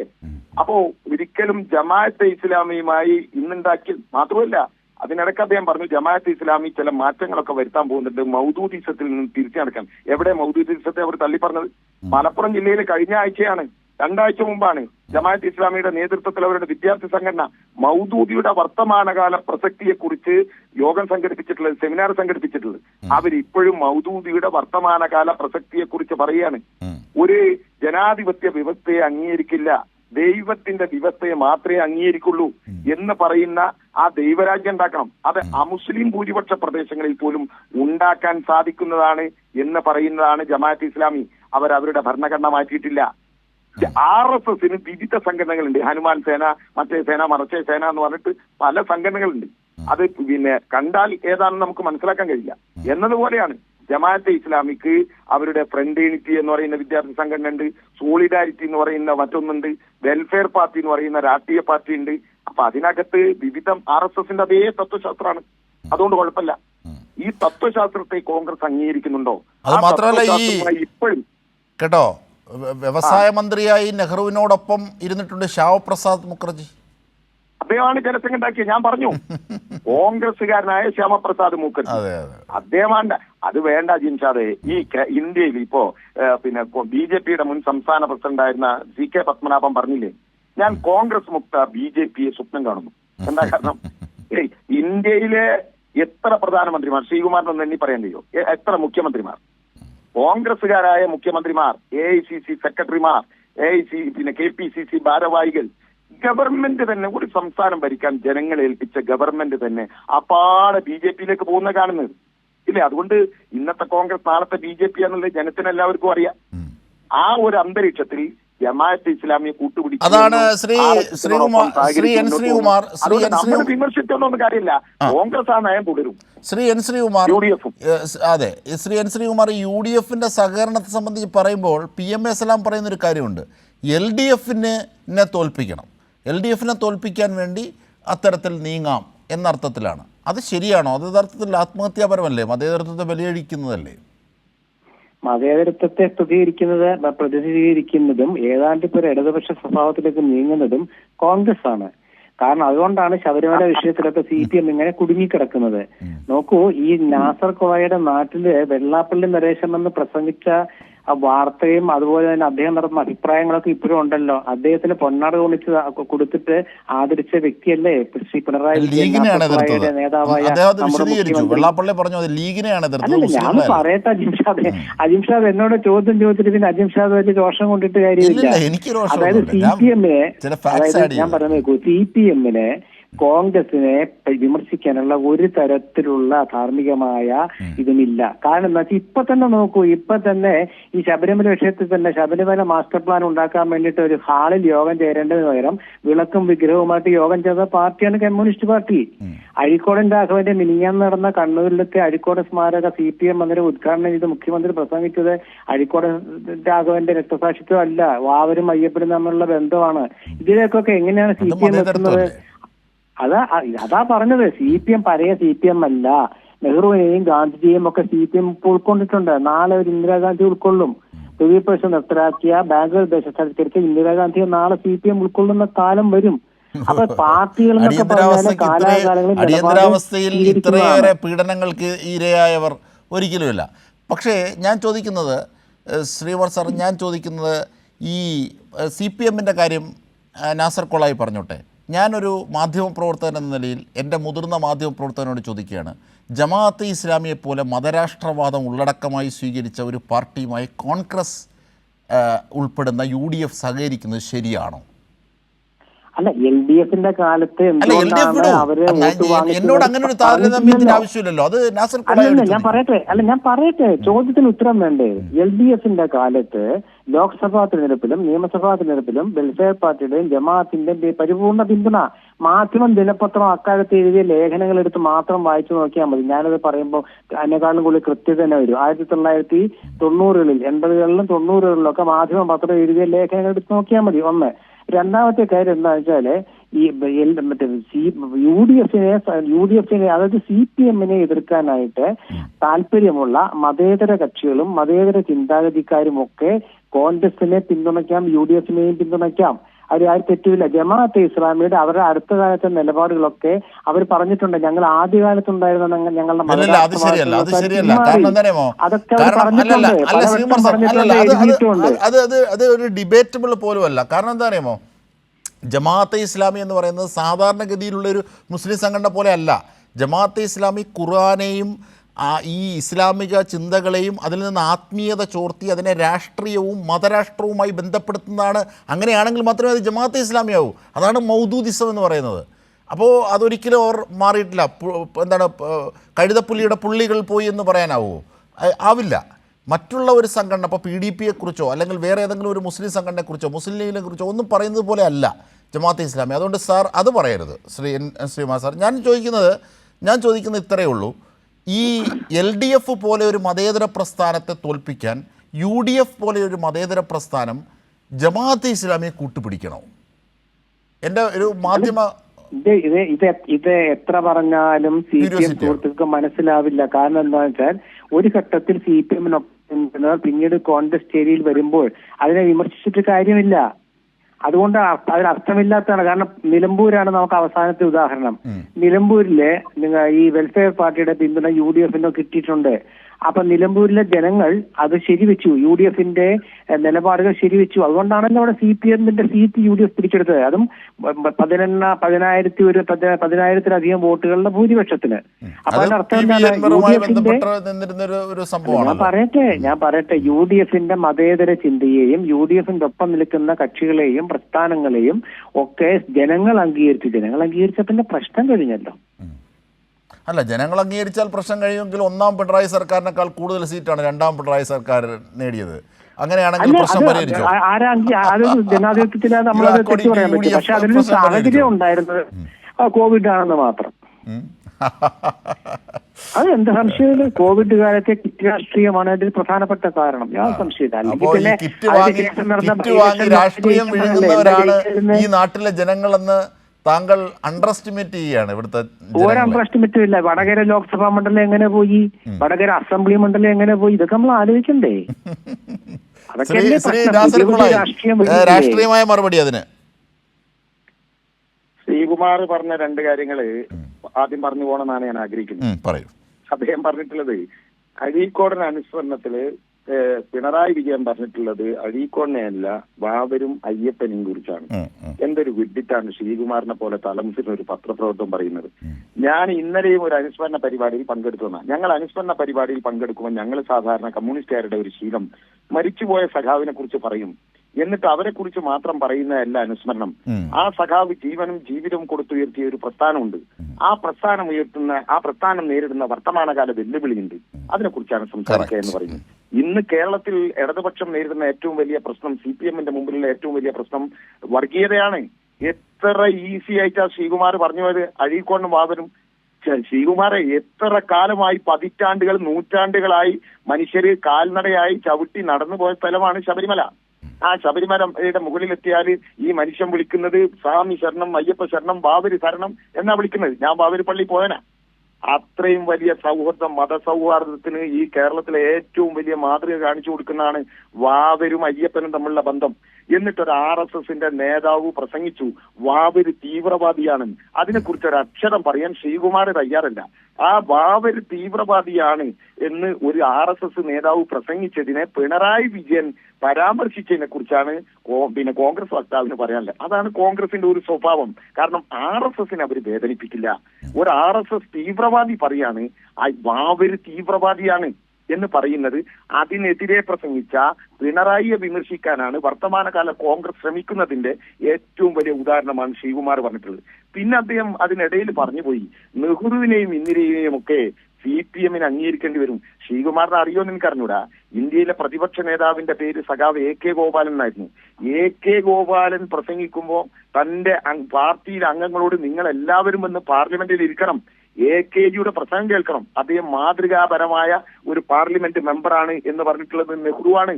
മാത്രമല്ല, ഇന്ത്യയുടെ വിദേശ നയത്തെ എക്കാലത്തും അംഗീകരിച്ചിട്ടുള്ള നെഹ്റുവിന്റെയും ഇന്ദിരയുടെയും കാലത്ത് ഇന്ത്യയുടെ വിദേശ നയത്തെ അംഗീകരിച്ചവരാണ് കമ്മ്യൂണിസ്റ്റ് പാർട്ടി. ഇപ്പൊ നമുക്കറിയാലോ ബാങ്ക് ദേശാൽക്കരണം. ഇപ്പം RSS തിരിച്ചു പോവാണ്. ബാങ്ക് ദേശാൽക്കരണം സ്വകാര്യവൽക്കരിക്കാൻ പോകണം. ബാങ്ക് ദേശാൽക്കരണം ഇന്ത്യയിൽ വന്നു. പ്രിവി പേസ് ഇന്ത്യയിൽ നടപ്പിലാക്കാൻ വേണ്ടി ഇന്ദിരാഗാന്ധി തീരുമാനിച്ചു. ആരായിരുന്നു എതിർത്ത്? ശ്രീകുമാറെ, കോൺഗ്രസിനകത്തുള്ള സിൻഡിക്കേറ്റുകൾ. അവരാണല്ലോ പിന്നീട് മറ്റു കോൺഗ്രസ് ഒക്കെ മാറിയത്. അന്ന് ഇന്ത്യയുടെ പാർലമെന്റിൽ അങ്ങനെ ഒരു പ്രശ്നം ഉണ്ടാവും പറയുമ്പോൾ പ്രതിപക്ഷ നേതാവിനെ വിളിച്ചിട്ട് ഇന്ദിര പറഞ്ഞു ഇങ്ങനെ ഒരു പ്രശ്നമുണ്ട് മാഡം, ഞങ്ങൾ ഉണ്ടാവും കൂടെ, ധൈര്യമായി പോയിക്കോളൂ എന്ന് പറഞ്ഞു. ഇന്ദിരാഗാന്ധിയുടെ പ്രിവി പേസ് നിർത്തലാക്കുന്നതിനും അതുപോലെ തന്നെ ഈ ബാങ്ക് ദേശാൽക്കരണത്തിനുമെതിരെ ഇന്ദിരയുടെ കൂടെ നിന്ന് വോട്ട് ചെയ്തവരാണ്. പലസ്തീൻ നയത്തിൽ, വിദേശ നയത്തിൽ ഇന്ത്യ ആരുടെ കൂടെയായിരുന്നു? വിയറ്റ്നാമിന്റെ കൂടെയായിരുന്നു. അതുപോലെ തന്നെ പലസ്തീന്റെ കൂടെയായിരുന്നു. കമ്മ്യൂണിസ്റ്റ് സോവിയറ്റ് റഷ്യയുടെ കൂടെയായിരുന്നു. ഇന്ത്യയുടെ പഞ്ചവത്സര പദ്ധതിയല്ലേ ഇന്ത്യ ഘട്ടം ഘട്ടമായി വന്ന് അമേരിക്കയുടെ മുമ്പിൽ പോയി യാചിച്ചു നിന്നിട്ടപ്പോൾ അവർ തിരിഞ്ഞു നോക്കാതിരുന്നപ്പോ കമ്മ്യൂണിസ്റ്റ് സോവിയറ്റ് റഷ്യ ഇന്ത്യയെ സഹായിച്ചു. കമ്മ്യൂണിസ്റ്റ് സോവിയറ്റ് റഷ്യ അങ്ങനെ അവരുടെ സഹകരണത്തോടെ പഞ്ചവത്സര പദ്ധതി ഉണ്ടാക്കിയാണ്. കോൺഗ്രസ് ഒരിക്കലും കമ്മ്യൂണിസ്റ്റ് പാർട്ടിനോട് തീർത്തും മുഖം തിരിച്ചു നിന്നിട്ടില്ല. അതുപോലെ തന്നെ കമ്മ്യൂണിസ്റ്റ് പാർട്ടിയും കോൺഗ്രസിനോട് തീർത്തും മുഖം തിരിച്ചു നിന്നിട്ടില്ല. അതിന്റെ കൂട്ടത്തിൽ ഒന്നുകൂടി അങ്ങ് പറഞ്ഞുപോയി ശ്രീകുമാർ. എന്താ പറഞ്ഞത്? നിലമ്പൂർ തെരഞ്ഞെടുപ്പിന്റെ ഫലം കമ്മ്യൂണിസ്റ്റുകാർ തോറ്റുപോയില്ലേ? ശ്രീകുമാറിന് അറിയോ? മഞ്ചേരി പാർലമെന്റ് വിഭജിച്ചിട്ട് 1962 നിലമ്പൂർ പാർലമെന്റ് അസംബ്ലി മണ്ഡലം ഉണ്ടാക്കുന്നത്. ആ നിലമ്പൂർ അസംബ്ലി മണ്ഡലത്തിൽ സപ്തകക്ഷി മുന്നണിയിൽ ജയിച്ചു ആര്? CPM-ന്റെ സഖാവ് കുഞ്ഞാലി. അതിനു മുമ്പ് ഒറ്റയ്ക്ക് ജയിച്ചു. രണ്ടാമത് സപ്തകക്ഷി ഭരണത്തിൽ കുഞ്ഞാലി ജയിച്ചു. MLA ആയിക്കൊണ്ടിരിക്കുന്ന കുഞ്ഞാലി കൊല്ലപ്പെട്ടു, രക്തസാക്ഷിയായി. തൊട്ടടുത്ത് നടന്ന തെരഞ്ഞെടുപ്പിൽ CPM പരാജയപ്പെട്ടു. സിറ്റിംഗ് MLA രക്തസാക്ഷിയായിട്ട് നടന്നിട്ട് പോലും ആ തെരഞ്ഞെടുപ്പിൽ പരാജയപ്പെട്ടു. പിന്നെ നിലമ്പൂർ എപ്പോഴാ ജയിച്ചത്? പിന്നെ നിലമ്പൂർ ജയിക്കുന്നത് കോൺഗ്രസിൽ തന്നെ ഇന്ദിരാഗാന്ധി പരാജയപ്പെട്ടു. അധികാരമോഹിയായ ആന്റണിയും ആര്യാണനും ഉമ്മൻചാണ്ടിയും അതുപോലെയുള്ള ആളുകൾ ഇന്ദിരയെ ഉപേക്ഷിച്ചു വന്നു. അവരെ ഇടതുപക്ഷവുമായി സഖ്യമുണ്ടാക്കി. ആ സഖ്യത്തിന്റെ സ്ഥാനാർത്ഥിയായി ഹരിദാസ് മത്സരിച്ചു. നിലമ്പൂരിൽ ഹരിദാസ് ജയിച്ചു. പൊന്നാനിയിൽ പാർലമെന്റിലേക്ക് മത്സരിച്ചിരുന്ന ആര്യാടൻ തോറ്റു. നയനാർ മന്ത്രിസഭയിൽ ആര്യാടനെ മന്ത്രിയായി പ്രഖ്യാപിച്ചു ആ കോൺഗ്രസ്. അപ്പൊ എന്ത് ചെയ്തു? ഇവിടെ ഹരിദാസ് രാജിവെച്ചു. CPM-ന് അവിടെ മത്സരിക്കേണ്ടി വന്നു. കുഞ്ഞാലിയുടെ പ്രസിഡന്റ് ആയിട്ട് പോലും EMS-ന് പറഞ്ഞ് അവിടെ നിൽക്കേണ്ടി വന്നു. എന്നിട്ട് ആര്യാടൻ ജയിച്ചു. പിന്നെ എന്നാ ജയിച്ചത്? ഇതുപോലെ അത് കഴിഞ്ഞ് അധികാരം തിരിച്ചു കിട്ടുന്നുണ്ടപ്പോ തിരിച്ചുപോയി ആര്യാടനും കൂട്ടറും ആന്റണിയും ഒക്കെ. അപ്പൊ ഈ കേരളത്തിൽ കംപ്ലീറ്റ് കോൺഗ്രസ് എന്ന് പറഞ്ഞാൽ കരുണാകരനായിരുന്നു. വിഭാഗം എല്ലാ ജില്ലാ പ്രസിഡന്റുമാർക്കും സീറ്റ് കൊടുത്തു. മലപ്പുറം ജില്ലാ പ്രസിഡന്റായിരുന്ന TK ഹംസയ്ക്ക് സീറ്റ് കൊടുത്തില്ല. അദ്ദേഹം സ്വതന്ത്രനായി മത്സരിച്ചപ്പോൾ ഇടതുപക്ഷം പിന്തുണച്ചു. അവിടെ TK ഹംസ ജയിച്ചു. പിന്നെ എന്നാ ജയിച്ചത്? ബാക്കിയൊക്കെ ജയിച്ചിട്ടുള്ളത് ആര്യാടന്റെ കോൺഗ്രസ് ആണ്. പിന്നെ അവിടെ ജയിക്കുന്നത് ആരാണ്? അൻവറാണ്. PV അൻവർ സ്വതന്ത്രനായിട്ട്. എങ്ങനെയാ? ഇടതുപക്ഷത്തിന് 61,000 വോട്ട് കയ്യിലുണ്ട്. ജയിക്കാൻ കഴിയില്ല 2014 തെരഞ്ഞെടുപ്പിൽ. അപ്പോഴാണ് നേരത്തെയുള്ള പാർലമെന്റ് തെരഞ്ഞെടുപ്പിൽ 10,000 വോട്ടോളം നിലമ്പൂരിൽ നിന്ന് പിടിച്ച അൻവർ ഇടതുപക്ഷത്തിന്റെ സ്വതന്ത്രനായി.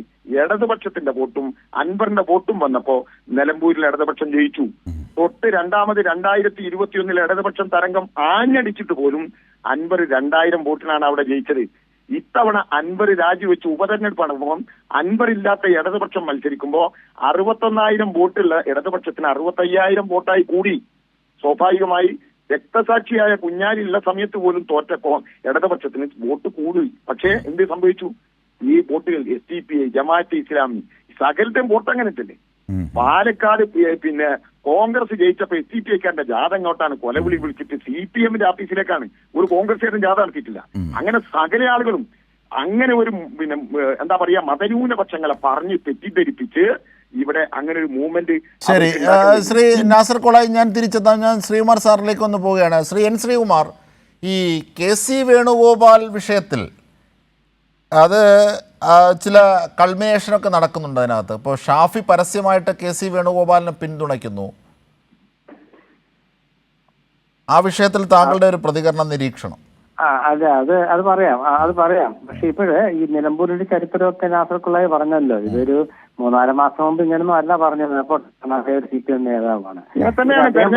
ഞാൻ അങ്ങനെ തന്നെയാണ് നിലമ്പൂരിലടക്കം പ്രസംഗിച്ചത്. അല്ല ഞാൻ പറയട്ടെ ഈ 3-4 നമ്മുടെ ദേശീയ ചരിത്രവും കാര്യങ്ങളൊക്കെ അദ്ദേഹം പറഞ്ഞാൽ അദ്ദേഹം പറഞ്ഞതൊന്നും ഞാൻ അതിന് എതിർപ്പൊന്നും പറയുന്നില്ല. കാരണം വെച്ചാൽ ചരിത്രമൊന്നും ആർക്കും വളച്ചൊടിക്കാൻ പറ്റില്ല. CPM-ഉം CPI ഒക്കെ UPA ഗവൺമെന്റിനെ പിന്താങ്ങിയിട്ടുണ്ട്. പിന്നീട് എങ്ങനെയാണ് പുറത്തു പോയെന്ന് നമ്മൾ കണ്ടതാണ്. BJP ഗവൺമെന്റിനെ CPI പിന്തുണച്ചിട്ടുണ്ട് കേന്ദ്രത്തില്. അത് നമ്മൾ കണ്ടതാണ്. അതുപോലെ ഒരുപാട് വിഷയങ്ങളുണ്ട്. കേരളത്തിലെ CPI കോൺഗ്രസ് ഭരണത്തെ ഒരിക്കലും അംഗീകരിക്കാത്തതാണ് CPM. അതും നമുക്കറിയാം. അങ്ങനെ ഓരോ വിഷയങ്ങൾ ഒരുപാട് ചർച്ച നമുക്ക് നടത്തണ്ട. അതൊക്കെ വേറെ വിഷയം. പോട്ടെ, മറ്റൊരു വിഷയത്തിലേക്ക് പോവാം. മറ്റു വിഷയത്തിലേക്ക് പോകാൻ നല്ലത്. അതായത് ഈ സെക്രട്ടറിമാരുടെ ജംബോ കമ്മിറ്റി അങ്ങനെ വിവിധ വിഷയങ്ങൾ, VD സതീശന്റെ റെഡ് അലർട്ട്, അതിൽ ഇന്ന് മലക്കം മറിച്ചിൽ, ഷാഫി പറമ്പിൽ ഇതാ പരസ്യമായി KC വേണുഗോപാലിനെ പിന്തുണയ്ക്കുന്നു. കോൺഗ്രസിനകത്ത് ഇങ്ങനെ വലിയ വിസ്ഫോടനങ്ങൾ നടക്കുകയാണ്. അല്ല, KC Venugopal AICC general secretary Shafi പറമ്പിലല്ല എല്ലാവരും പിന്തുണയ്ക്കും. അതൊരു വിഷയമല്ല. പിന്നെ ഞാൻ പറയട്ടെ, ദേശീയ ജനറൽ സെക്രട്ടറിയാണ് KC വേണുഗോപാൽ. അദ്ദേഹം കേരളത്തിൽ വരും.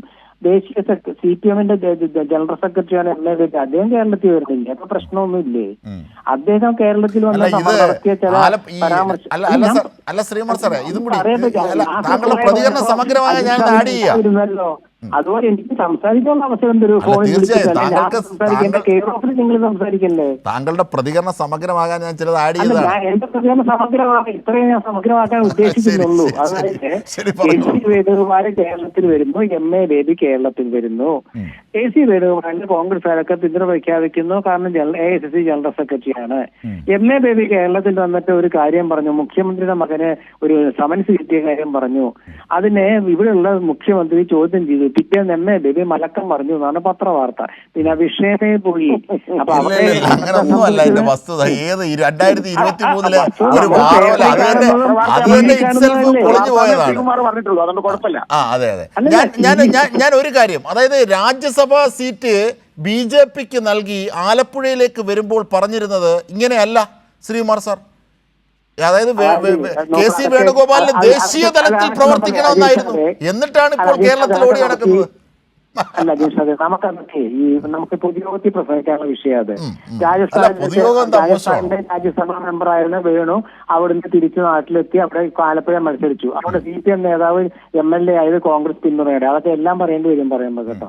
അപ്പൊ അതുകൊണ്ട് അതൊക്കെ നമ്മൾ വിട്ടുകളാണ്. കാരണം നമ്മൾ കേരള രാഷ്ട്രീയത്തിൽ തന്നെ നിൽക്കാൻ KC വേണുഗോപാലിനെ പിന്താങ്ങി ഷാഫി പറമ്പിൽ നിന്നാവുന്ന ചോദ്യം പിന്താങ്ങും. അതുപോലെ VD സതീശനോട് ചോദിച്ച ചോദ്യം എന്താണ്? അർത്ഥമില്ലാത്തൊരു ചോദ്യം. KC വേണുഗോപാൽ കേരളത്തിൽ സജീവമാവുമല്ലത്. അദ്ദേഹം ആലപ്പുഴ MP ആണ്, അദ്ദേഹം മറ്റേ AICC ജനറൽ സെക്രട്ടറിയാണ്, അദ്ദേഹം കേരളീയനാണ്, അദ്ദേഹം ഇവിടെ സജീവമാവണ്ടേ? ഇവിടെ പിണറായി വിജയൻ ഗവൺമെന്റിനുള്ള നിലമ്പൂരിലത്തെ ഒരു അജണ്ട കൊണ്ടുവന്നിട്ട് അജണ്ട CPM നിസ്സാരമാണോ പൊള്ളിച്ചത്? ക്ഷേമ പെൻഷൻ കൊടുക്കുമ്പോൾ നേരത്തെ കൊടുത്തുകൂടെ എന്ന് ചോദിച്ചത് സജീവതാകാണ്. അല്ലാണ്ട് കസേരയൊക്കെ ഇരിക്കാനല്ലെന്ന് അദ്ദേഹം തന്നെ പറഞ്ഞല്ലോ. കസേരയിൽ ഇരിക്കുക എന്നുള്ള അല്ല എന്റെ സജീവത എന്ന് KC വേണുഗോപാൽ തന്നെ പത്രലേഖകരോട് പറഞ്ഞത്. ശരി ശ്രീ നാസർ കൊളായി, ഇങ്ങനെ സാങ്കേതികമായി മാത്രം കാണേണ്ട വിഷയമാണോ ഇത്? സാങ്കേതികമായി ശ്രീ N ശ്രീകുമാർ പറയുന്നു ദേശീയ തലത്തിലുള്ള നേതാവാണ്, മലയാളിയാണ്, ഇവിടെ പ്രവർത്തിക്കുന്നു. പക്ഷേ പാലക്കാട് ആലപ്പുഴ മത്സരിക്കാൻ പോയ സമയത്ത് ഇതായിരുന്നില്ല പറഞ്ഞത്. രാജ്യസഭാ സീറ്റ് BJPക്ക് കൊടുത്തിട്ടാണ് വന്നത്. എന്നിട്ട് പോലും പറഞ്ഞത് ഈ ദേശീയ തലത്തിൽ പ്രവർത്തിക്കാനാണെന്നാണ്. എന്നിട്ട് വീണ്ടും ഇവിടേക്ക് ഓടി വരികയാണ്. പലരും അസ്വസ്ഥരാണ് അതിന്. പക്ഷേ സാങ്കേതികമായി N ശ്രീകുമാർ പറഞ്ഞത് ഒരുപക്ഷെ ശരിയാണെന്ന് തോന്നാം. പക്ഷേ അത് സാങ്കേതിക അർത്ഥത്തിൽ മാത്രമാണ്, അതല്ല കോൺഗ്രസിനുള്ളിലെ യാഥാർത്ഥ്യം. ശ്രീ നാസർ കൊളായി. സത്യത്തിൽ എനിക്ക് ചിരിയാ വരുന്നത്, മറ്റേ ഏതൊരു സിനിമയിൽ പറയുന്നുണ്ട്, കോശി ഈ കളിയിൽ നമ്മൾ കാഴ്ചക്കാരാണെന്ന് പറഞ്ഞതുപോലെ കാഴ്ചക്കാരനായി വരമ്പത്ത് നിൽക്കാനാണ് എനിക്കിഷ്ടം. കാരണം ഇത് എന്താണ് എന്നുള്ളത് KC വേണുഗോപാൽ അദ്ദേഹം അതിനിടയ്ക്ക് പറഞ്ഞ ഒരു കളവ് തീർത്ത് പറയാനുണ്ട്. MA ബേബി മുഖ്യമന്ത്രിയെ കുറിച്ച് പറഞ്ഞതായിട്ട് പത്രത്തിൽ കണ്ടു എന്നേ അദ്ദേഹം പറഞ്ഞിട്ടുള്ളൂ. ഞാൻ കണ്ടുന്നോ അദ്ദേഹത്തിന് ബോധ്യപ്പെട്ടു എന്നൊന്നും പറഞ്ഞില്ല. കേരളത്തിലെ മലയാള മനോരമയും മാതൃഭൂമിയും അടക്കമുള്ള പത്രങ്ങൾ ദിവസങ്ങളോളം അവരുടെ പത്രത്തിനേക്കാളും വലിയ തലക്കെട്ട് കൊടുത്തിട്ടായിരുന്നു മുഖ്യമന്ത്രിയുടെ മകളെ കുറിച്ചുള്ള ആരോപണം ഉണ്ടായിരുന്നത്. ദിവസങ്ങളോളം. അവസാനം കീഴ്ക്കോടതിയും ഹൈക്കോടതിയും സുപ്രീം കോടതിയും തള്ളി. സുപ്രീം കോടതി എന്ന് പറഞ്ഞു ഇനി ഒരു അക്ഷരം പറഞ്ഞാൽ 10 ലക്ഷം ഫൈൻ അടക്കേണ്ടി വരുമെന്ന് പറഞ്ഞപ്പോ അതേ മനോരമ ഉൾപേജിലാണ് ഇത് കൊടുത്തിട്ടുള്ളത്. നിരവധി അതുപോലെയുള്ള ഉണ്ട്. അതുകൊണ്ട് പത്രവാർത്ത എന്ന് ശ്രീകുമാർ പറഞ്ഞതിനെ കുറിച്ച് പറഞ്ഞുകൊണ്ട് ഞാൻ അതിനെ പ്രതികരിക്കാൻ നിൽക്കുന്നില്ല. അത് ഏത് കളവും മനോരമയും മാതൃഭൂമിയും ഉണ്ടാവും. അത് വായിക്കുന്നവർ അതാണ് സത്യം എന്ന് വിചാരിച്ചു പോകാനേ നിവൃത്തിയുള്ളൂ. ഇവരുടെ ഗ്രൂപ്പിസത്തെ കുറിച്ച് പറയാൻ നമ്മളാളല്ലെന്നായി. കാരണം ഞാൻ ചോദിക്കട്ടെ, ഇപ്പോ ഈ ഇന്നലെ കേരള രാഷ്ട്രീയത്തിൽ ഒരു വഴിത്തിരിവായിരിക്കാം, പക്ഷേ ഓൾ ഇന്ത്യ തലത്തിൽ KC വേണുഗോപാൽ, കാരണം അദ്ദേഹം പ്രവർത്തിച്ചിട്ടുള്ള ഒരു പ്രത്യേകത CPM-നെ സംബന്ധിച്ചിടത്തോളം ആശ്വാസകരാണ്. അദ്ദേഹം കേരള രാഷ്ട്രീയത്തിലേക്ക് വരുന്നുണ്ട് എന്ന് പറഞ്ഞാൽ. കാരണം ഇന്ത്യയിലെ ഏത് സംസ്ഥാനത്താണോ അദ്ദേഹത്തിന് ഉത്തരവാദിത്തമുള്ളത്, ആ ഉത്തരവാദിത്തമുള്ള സംസ്ഥാനങ്ങളിലൊക്കെ കോൺഗ്രസിനെ വട്ടപൂജ്യമാക്കി RSSന്റെ കൈകളിൽ ഏൽപ്പിച്ചിട്ട് തിരിച്ച് വന്നിട്ടുള്ള ഒരു പാരമ്പര്യമുള്ള ആളാണ് KC വേണുഗോപാൽ. അതുകൊണ്ട് അദ്ദേഹം കോൺഗ്രസ് രാഷ്ട്രീയത്തിൽ ഇവിടെ കേരളത്തിൽ സജീവമാവുന്നു പറയുമ്പോൾ CPM-ന് ആശ്വാസകരമായ വാർത്തയാണ്. കാരണം കോൺഗ്രസിനെ പരാജയപ്പെടുത്തി വട്ടപൂജയാക്കിയിട്ട് അദ്ദേഹം ഞാൻ ഒരു കാര്യം കൂടി നാസർ കൊളായോട് ചോദിക്കും. ഈ പേരാമ്പ്ര വിഷയത്തിൽ ഇന്ന് ഒരു വാർത്താ സമ്മേളനം നടത്തിയല്ലോ ഷാഫി പറമ്പിൽ, ചില ആരോപണങ്ങളൊക്കെ ഉന്നയിച്ചിരുന്നു. അതിന് അത് പറയാം. ഞാൻ പറയുന്നത് KC വേണുഗോപാൽ കേരള രാഷ്ട്രീയത്തിലേക്ക് വരുന്നതിനെ ഇപ്പൊ മുരളീധരൻ സ്വാഗതം ചെയ്തു, അതുപോലെ തന്നെ ഷാഫി സ്വാഗതം ചെയ്തു. കേരളത്തിന്റെ പ്രതിപക്ഷ നേതാവ്, കാരണം ഇത്രയും കാലം വെള്ളം മുക്കി നടന്ന ഒരു മനുഷ്യനുണ്ട്. ഇന്നല്ലെങ്കിൽ നാളെ മുഖ്യമന്ത്രിയാകാം എന്നുള്ളവർക്ക് KPCC പ്രസിഡന്റിനെ പോലും പത്രസമ്മേളനം നടത്താൻ പറ്റാത്തതുകൊണ്ട് KPCC പ്രസിഡന്റ് പ്രയോഗിച്ച വാക്ക് നമുക്ക് പറയാൻ പറ്റില്ലല്ലോ. അപ്പം അങ്ങനെയൊക്കെ ആ സുധാകരനെയൊക്കെ മൂലക്ക് ഇരുത്തി കേരള രാഷ്ട്രീയത്തിലേക്ക് സജീവമായി വന്ന ഒരു മനുഷ്യനോട് KC വേണുഗോപാൽ കേരളത്തിലേക്ക് വന്നാൽ എന്താണെന്ന് ചോദിച്ചപ്പോൾ ശ്രീകുമാർ വന്നല്ലോ, കമ്മ്യൂണിസ്റ്റ് പാർട്ടിക്ക് എന്താണ്? കമ്മ്യൂണിസ്റ്റ് പാർട്ടിക്കൊന്നുമില്ല. അപ്പൊ KC വേണുഗോപാൽ വരട്ടെ, അദ്ദേഹം ഡൽഹിയിൽ ഇരുന്നും ഇവിടെ ഇരുന്നും ഒക്കെ പ്രവർത്തിക്കാലോ എന്നാണല്ലോ സ്വാഭാവികമായി പറയേണ്ടത്. അതാണല്ലോ KPCC പ്രസിഡന്റ് പറഞ്ഞത്. പക്ഷെ എന്താ പ്രതിപക്ഷ നേതാവ് പറഞ്ഞത്?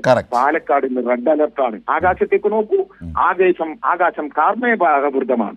ഇടിമിന്നലോടുകൂടി ശക്തമായ മഴയ്ക്ക് സാധ്യതയുണ്ട്, കാറ്റിന് സാധ്യതയുണ്ട്. ഈ മൂന്നെണ്ണം ഒരുമിച്ച് വന്നാൽ, അതായത് ശക്തമായ മഴയും കാറ്റും ഇടിമിന്നലും ഒരുമിച്ച് വന്ന് ഭീകര അന്തരീക്ഷം ഉണ്ടായി സ്കൂളുകൾക്ക് അവധി കൊടുക്കേണ്ടുന്ന അവസ്ഥയാണ് എന്ത് പറയാ, റെഡ് അലർട്ട്. അപ്പൊ KC വേണുഗോപാൽ വരുന്നതിനെ കുറിച്ച് ചോദിച്ചപ്പോ കേരളത്തിന്റെ പ്രതിപക്ഷ നേതാവ് പറഞ്ഞു ഇന്ന് റെഡ് അലർട്ടാണ് എന്ന് പറഞ്ഞാൽ കാറ്റും കോളും ഇടിനാദവും ഒക്കെ വരാനുണ്ട്. Wait and see. നമ്മൾ ഈ കളി പുറത്തിരുന്ന് കാണുക, അവര് വരികയെ വരാതിരിക്കട്ടെ. പിന്നെ ഷാഫി പറഞ്ഞതിനെ കുറിച്ചുള്ള ഒരു ചോദ്യമുണ്ട്. ഷാഫി അടിച്ചത് TP രാമകൃഷ്ണന്റെ ഗൺമാനായ പേരാമ്പ്രയിലുള്ള ഒരു പോലീസുകാരനാണ് എന്നായിരുന്നു DCC പ്രസിഡന്റ് ഇന്നലെ വരെ പ്രതികരിച്ചിരുന്നത്. ഇന്നിപ്പോ ഷാഫി പറയാണ് എന്നെ അടിച്ചിട്ടുള്ളത് ഒരു CI ആണ്, അയാൾ മറ്റേ ഹെൽമറ്റ്, അതൊക്കെ അയാൾ മറുപടി പറഞ്ഞിട്ടുണ്ട്. ഷാഫി ഇതുപോലെ പലതും പറയുന്നു. ഷാഫി ഈ പേരാമ്പ്രയില് ഇടതുപക്ഷ ജനാധിപത്യ മുന്നണി ഗവൺമെന്റ് കൊണ്ടുവന്ന പഞ്ചായത്ത് നടപ്പിലാക്കിയ ലൈഫ് ഭവന പദ്ധതിയുടെ പേരിലുള്ള ഒരു വീട് തന്റെ വീടാണ് എന്ന് പറഞ്ഞ് ഉദ്ഘാടനം നിർവഹിച്ച് ഒരു ഉളുപ്പില്ലാതെ അദ്ദേഹം അത് ഉദ്ഘാടനം നിർവഹിച്ചു. അവിടെയാണ് പേരാമ്പ്രയിലെ ഒരു രാഷ്ട്രീയ ഒരു വിഷയം, ഒരു തർക്കം ഉടലെടുക്കുന്നത്. അതുകൊണ്ട് ഷാഫി പറയുന്നതൊന്നും കാര്യമാക്കണ്ട. അത് മാത്രമല്ല, ഇപ്പോൾ ഒരു കാര്യം ശ്രീ N ശ്രീകുമാറിനോട് നാസർ കൊളായോടും, അതായത് ഈ ഷാഫി ആരോപണം ഉന്നയിച്ച CI അദ്ദേഹം പറഞ്ഞിട്ടുണ്ട് അത് തെറ്റാണെന്ന് വസ്തുത വിവരിക്കുന്നുണ്ട് അദ്ദേഹം.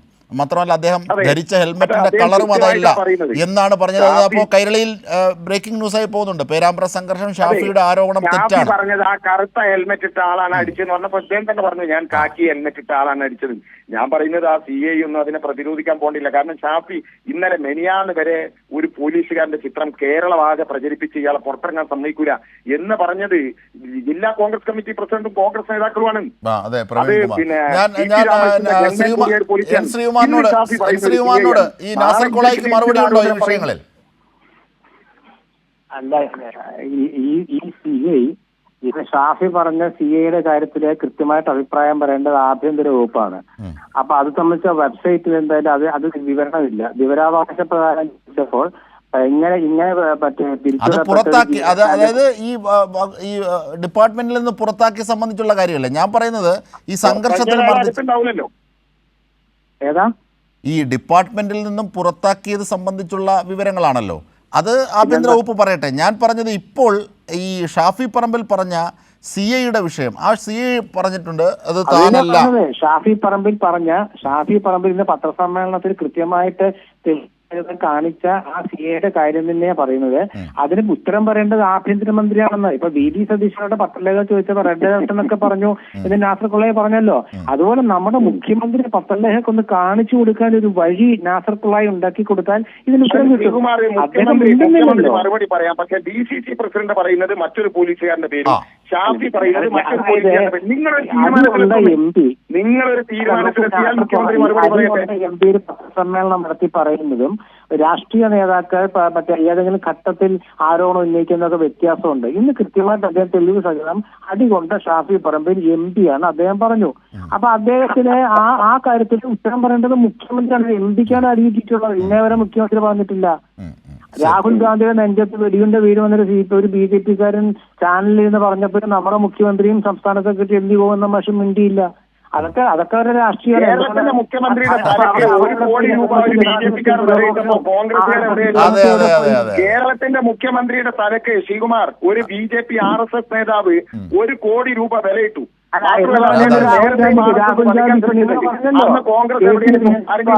കേരളത്തിന്റെ മുഖ്യമന്ത്രി പാർട്ടി സെക്രട്ടറി കേരളത്തിന്റെ മുഖ്യമന്ത്രിയുടെ തലക്ക് 1 കോടി വിലയിട്ടു. അതൊന്നും ഞാൻ പറഞ്ഞില്ലല്ലോ. ഒരാളുടെ തലയ്ക്കും വിലയിടാൻ പാടില്ല. ഞാൻ ചോദിക്കുന്നത് പിന്നീട് ഒരു കാര്യം കൂടി നമ്മൾ ചർച്ച വൈൻഡപ്പ് ചെയ്യുന്നതിലേക്ക് പോകുന്നതിന് മുമ്പ്, അതെ ഒരു കാര്യം കൂടി ചർച്ച വൈൻഡപ്പ് ചെയ്യുന്നതിന് മുമ്പ് ഈ നാസർ കൊളായി. അതായത് ഈ നേരത്തെ വരെ പറഞ്ഞിരുന്നത് പേരാമ്പ്ര സംഘർഷം എന്നത് പോലീസ് ഉണ്ടാക്കിയതെന്നൊക്കെയാണ്. പക്ഷേ ഇന്നിപ്പോൾ ഷാഫി സമ്മതിക്കുന്നുണ്ട് പുറത്തു നിന്ന് ആളുകൾ എത്തിയെന്ന്. അപ്പോൾ പുറത്തു നിന്ന് ആളുകൾ എത്തുകയും ഷാഫി പറമ്പലിനെ വെയിറ്റ് ചെയ്യുകയും ചെയ്യുന്നു. അതിനുശേഷം ഷാഫി വന്നതിന് ശേഷമാണ് അക്രമത്തിലേക്ക് നീങ്ങിയതെന്നായിരുന്നു പോലീസും നേരത്തെ അവിടുത്തെ ദൃക്സാക്ഷികളും ഒക്കെ പറഞ്ഞിരുന്നത്. അതിപ്പോൾ വ്യക്തമാവുകയാണ്. ഷാഫി തന്നെ സമ്മതിക്കുന്നു പുറത്തു നിന്ന് ആൾ വന്നുവെന്ന്. അങ്ങനെ ഒരു പ്രാദേശിക പരിപാടിക്ക് എങ്ങനെയാണ് പുറത്തു നിന്ന് ആളെത്തുന്നത്? അപ്പോൾ ആസൂത്രിതമായിരുന്നു അക്രമം അല്ലേ നാസർ കൊളായി? യാതൊരു സംശയമില്ലല്ലോ ജിംഷാദെ, അത് ആസൂത്രിതമാണെന്ന് ഉറപ്പല്ലേ. അവിടെ LDFന്റെ പ്രതിഷേധ പ്രകടനം നടന്നു. അതിന് കൃത്യമായി പോലീസ് അനുവദിച്ച സമയവും റൂട്ടും ഭരണകക്ഷിയാണ്. പോലീസ് അനുവദിച്ച സമയത്തിൽ നടത്തി, റൂട്ടിൽ നടത്തി. പിരിഞ്ഞു പോകാൻ ഇന്ന സ്ഥലത്ത് യോഗം ചേർന്ന് പിരിഞ്ഞു പോകണം എന്ന് പറഞ്ഞു, അവിടെ പിരിഞ്ഞുപോയി. അത് കഴിഞ്ഞ് പിന്നെ 5 മണിയോടനുബന്ധിച്ച് 5-5:30 മണിയോടുകൂടി UDFന്റെ പ്രതിഷേധ പ്രകടനം വരുന്നു. ആ പ്രതിഷേധം വന്ന് റോഡ് ബ്ലോക്ക് ചെയ്ത് 1.5 മണിക്കൂർ കാത്തു നിന്നത് ഷാഫി വരുന്നതിന് വേണ്ടിയിട്ടാണ്. അല്ലെങ്കിൽ അവർക്ക് റോഡിൽ നിന്ന് പ്രതിഷേധിച്ച് പ്രസംഗം നടത്തി പിരിഞ്ഞു പോവാ. ഷാഫി വന്നതിന് ശേഷമാണ്. അതിൽ നമുക്കറിയാം ഈ UDFകാര് സ്ഫോടക വസ്തു വലിച്ചെറിയുന്നതിന് തൊട്ടു മുമ്പ് ആ സൈഡിലെ ബാരിക്കേഡിൽ കയറിയിട്ട് വായിൽ തോന്നിയ സകല വൃത്തികേടും വിളിച്ചു പറഞ്ഞ പോലീസിനെ വെല്ലുവിളിച്ച ഒരു തീവ്രവാദിയെ പോലെ നിന്നിട്ട് വെല്ലുവിളിച്ച ഒരു ചെറുപ്പക്കാരൻ അയാളെ പോലീസ് പിന്നീട് പിടികൂടിയല്ലോ. അയാൾ എവിടെയാണ്? അയാൾ കൊയിലാണ്ടി അസംബ്ലി മണ്ഡലത്തിലുള്ളതാണ്. അവിടെ നിന്ന് 10-40 കിലോമീറ്റർ അപ്പുറമുള്ള അത്തോളിയിലെ കൂമുള്ളിയിൽ നിന്ന് വരികയാണ്. ആ ജാഥയിലെ ഓരോരുത്തരെ എടുത്ത് പരിശോധിച്ച് നോക്കിയാൽ നമുക്ക് മനസ്സിലാവും ഇത് എവിടുന്നാണ് ആളുകൾ വന്ന് സംഘടിച്ച്. എത്ര മണിക്കൂറുകൾ അവിടെ നിന്നു. ഒരു പ്രതിഷേധ പ്രകടനം. എന്താണ്? ഒരു കോളേജിൽ നടന്ന സംഘർഷവുമായി ബന്ധപ്പെട്ട് ഒരു ഹർത്താൽ പ്രഖ്യാപിച്ചു. എന്തിനാ ഹർത്താൽ പ്രഖ്യാപിച്ചത്? നേരത്തെ ഷാഫി ഉദ്ഘാടനം ചെയ്ത പഞ്ചായത്തിന്റെ ലൈഫ് ഭവന പദ്ധതിയുടെ വീടിന്റെ ക്ഷീണമുണ്ട്. അതിൽ നിന്ന് ശ്രദ്ധ തിരിക്കണം. ഷാഫിയെ സംബന്ധിച്ചിടത്തോളം പേരാമ്പ്രയിലെ സംഭവം എന്തിനാണ്? രാഹുൽ മാങ്കൂട്ടത്തിനെ രംഗത്തിറക്കണം. 1. 2, ഇവര് നടന്നിട്ടുള്ള വയനാട്ടിലെ മരിച്ചുപോയ 100 കണക്കിന് മനുഷ്യരുടെ പേരിൽ പിരിപ്പിച്ച പണം ഇവരുടെ കയ്യിലുണ്ട്. അത് ഞങ്ങളുടെ മാധ്യമപ്രവർത്തകർ ചോദിച്ചപ്പോൾ മാങ്കൂട്ടത്തിൽ പറഞ്ഞു എന്റെ കയ്യിലുണ്ട്. എവിടെ? 85 ലക്ഷം. ഞാൻ വ്യക്തമായി ഇവരെ വെല്ലുവിളിച്ച ഓരോ മണ്ഡലത്തിൽ നിന്നും 2.5 ലക്ഷം വെച്ച് പിരിച്ച് 3 കോടിയിലധികം പിരിച്ച് പണം എവിടെ പോയി ചോദിക്കാനില്ല. 18 വയസ്സുള്ള പെൺകുട്ടികൾ മുതൽ 69 വയസ്സുള്ള പെൺകുട്ടികളെ വരെ കൺമുമ്പിൽ കാണുന്ന സകല സ്ത്രീരൂപങ്ങളെയും 5 സ്റ്റാർ ഹോട്ടലിലേക്ക് കടപ്പുറ പങ്കിടാൻ വിളിക്കണമെങ്കിൽ ആ പണം എവിടെ പോകണം? പോട്ടെ, ഞാൻ അതിലേക്ക് കിടക്കുന്നില്ല. പുതിയ യൂത്ത് കോൺഗ്രസിന്റെ പ്രസിഡന്റ് ഒന്നും അയാൾ എന്താ പറഞ്ഞത്? ആദ്യ ദിവസത്തെ പത്രസമ്മേളനത്തിൽ പറഞ്ഞു ഞങ്ങൾ പൂർത്തീകരിക്കും, പുതുതായിട്ട് ഒരു പിരികൂടി നടത്തും എന്നാ പറഞ്ഞു. അതിന്റെ പിറ്റേ ദിവസം ഈ മഹാൻ പറയാണ് ഇങ്ങനെ വീടുണ്ടാക്കി കൊടുക്കുന്നത് യൂത്ത് കോൺഗ്രസിന്റെ ഉത്തരവാദിത്തമല്ല, അത് സ്റ്റേറ്റിന്റെ ഉത്തരവാദിത്തമാണ്. ഒരു സംശയമില്ല, സ്റ്റേറ്റിന്റെ ഉത്തരവാദിത്തമാണ്. അതുകൊണ്ടാണ് 25 വീടുണ്ടാക്കും എന്ന് പറഞ്ഞ് അധ്വാനിച്ചിട്ട്, തിരിപ്പിച്ചിട്ടല്ല, അധ്വാനിച്ച് പണം ഉണ്ടാക്കി 20 കോടി 48 ലക്ഷം കയ്യിൽ കിട്ടിയപ്പം അത് ഞങ്ങൾ സ്വന്തം വീടുണ്ടാക്കി കൊടുക്കാന്നല്ല DYFI പറഞ്ഞത്, അത് സ്റ്റേറ്റിനെ ഏൽപ്പിക്കാ ചെയ്ത് 100 വീടുണ്ടാക്കാൻ. ഇന്ന് വരെ ഈ യൂത്ത് കോൺഗ്രസിന് ഉണ്ടാക്കി കൊടുത്തു. യൂത്ത് കോൺഗ്രസിന് നമ്മൾ എന്തിനു പറയുന്നു? മൂത്ത കോൺഗ്രസ് ഇല്ല ഇവിടെ, രാഹുൽ ഗാന്ധി ഇല്ല ഇവിടെ, പ്രിയങ്ക ഗാന്ധി ഇല്ല ഇവിടെ. അവരൊക്കെ എത്ര വീടുകളെ ഓഫ് ചെയ്തിരുന്നു? 100 വീട് പ്രിയങ്ക ഗാന്ധി, 100 വീട് രാഹുൽ ഗാന്ധി, 100 വീട് കർണാടക കോൺഗ്രസ്. പക്ഷെ ആ ചോദ്യങ്ങളൊക്കെ ചോദിക്കുമ്പോൾ ഷാഫി പറമ്പിൽ പേരാമ്പ്ര മാത്രമാണ് വിഷയം എന്ന് പറഞ്ഞ് ഒഴുകുകയാണ് ചെയ്തത്. പക്ഷേ KC വേണുഗോപാലിനെ സംബന്ധിച്ച് പറയുകയും ചെയ്തു. വളരെ നന്ദി ഈ ഘട്ടത്തിൽ ഞങ്ങളോട് സഹകരിച്ചതിന് ശ്രീ നാസർ കൊളായി, N. ശ്രീകുമാർ. KPCC സെക്രട്ടറിമാരുടെ പട്ടികയും ജംബോയാണ്. KPCC സെക്രട്ടറിമാരുടെ എണ്ണം 100 കവിയും. കരട് പട്ടിക AICCക്ക് കൈമാറി. അതേസമയം തിരുവനന്തപുരത്ത് DCC അധ്യക്ഷ പദവിയിൽ തുടരാനാകില്ലെന്നാണ് N. ശക്തൻ്റെ നിലപാട്. തന്നെ ഒഴിവാക്കിയില്ലെങ്കിൽ രാജിവെക്കുമെന്നാണ് അദ്ദേഹം നേതൃത്വത്തോട് ഭീഷണി സ്വരത്തിൽ മുഴക്കിയിരിക്കുന്നത്. ഈ റിപ്പോർട്ട് കൂടി നമുക്കൊന്ന് കാണാം. അതോടെ ഈവനിംഗ് ഡിബേറ്റ് പൂർണ്ണമാവുകയാണ്. KPCC ജനറൽ സെക്രട്ടറിമാരുടെയും വൈസ് പ്രസിഡന്റുമാരുടെയും പട്ടിക തന്നെ 76 കടന്നിരുന്നു. ഇനി സെക്രട്ടറിമാരുടെ ലിസ്റ്റ് 100 കവിയുമെന്നാണ് പുറത്തുവരുന്ന സൂചനകൾ. തർക്കം ഒഴിവാക്കാൻ ഏവരെയും ഉൾപ്പെടുത്തിയാണ് ലിസ്റ്റ്. കരട് പട്ടിക AICCക്ക് കൈമാറി.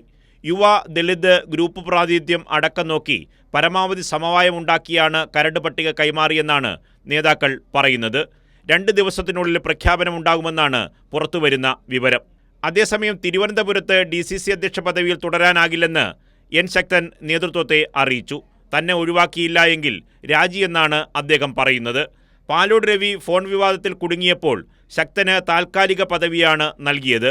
2 ആഴ്ചയ്ക്കുള്ളിൽ പുതിയ അധ്യക്ഷനെ പ്രഖ്യാപിക്കുമെന്നും അദ്ദേഹത്തിന് ഉറപ്പു നൽകിയിരുന്നു. പക്ഷേ ചെമ്പഴന്തി അനിലിനായി പ്രതിപക്ഷ നേതാവ് വാശി പിടിച്ചതോടെ പുതിയ അധ്യക്ഷനെ തീരുമാനിക്കാനായില്ല. ഇതാണ് നിലവിൽ നേതൃത്വം നേരിടുന്ന വലിയ വെല്ലുവിളി.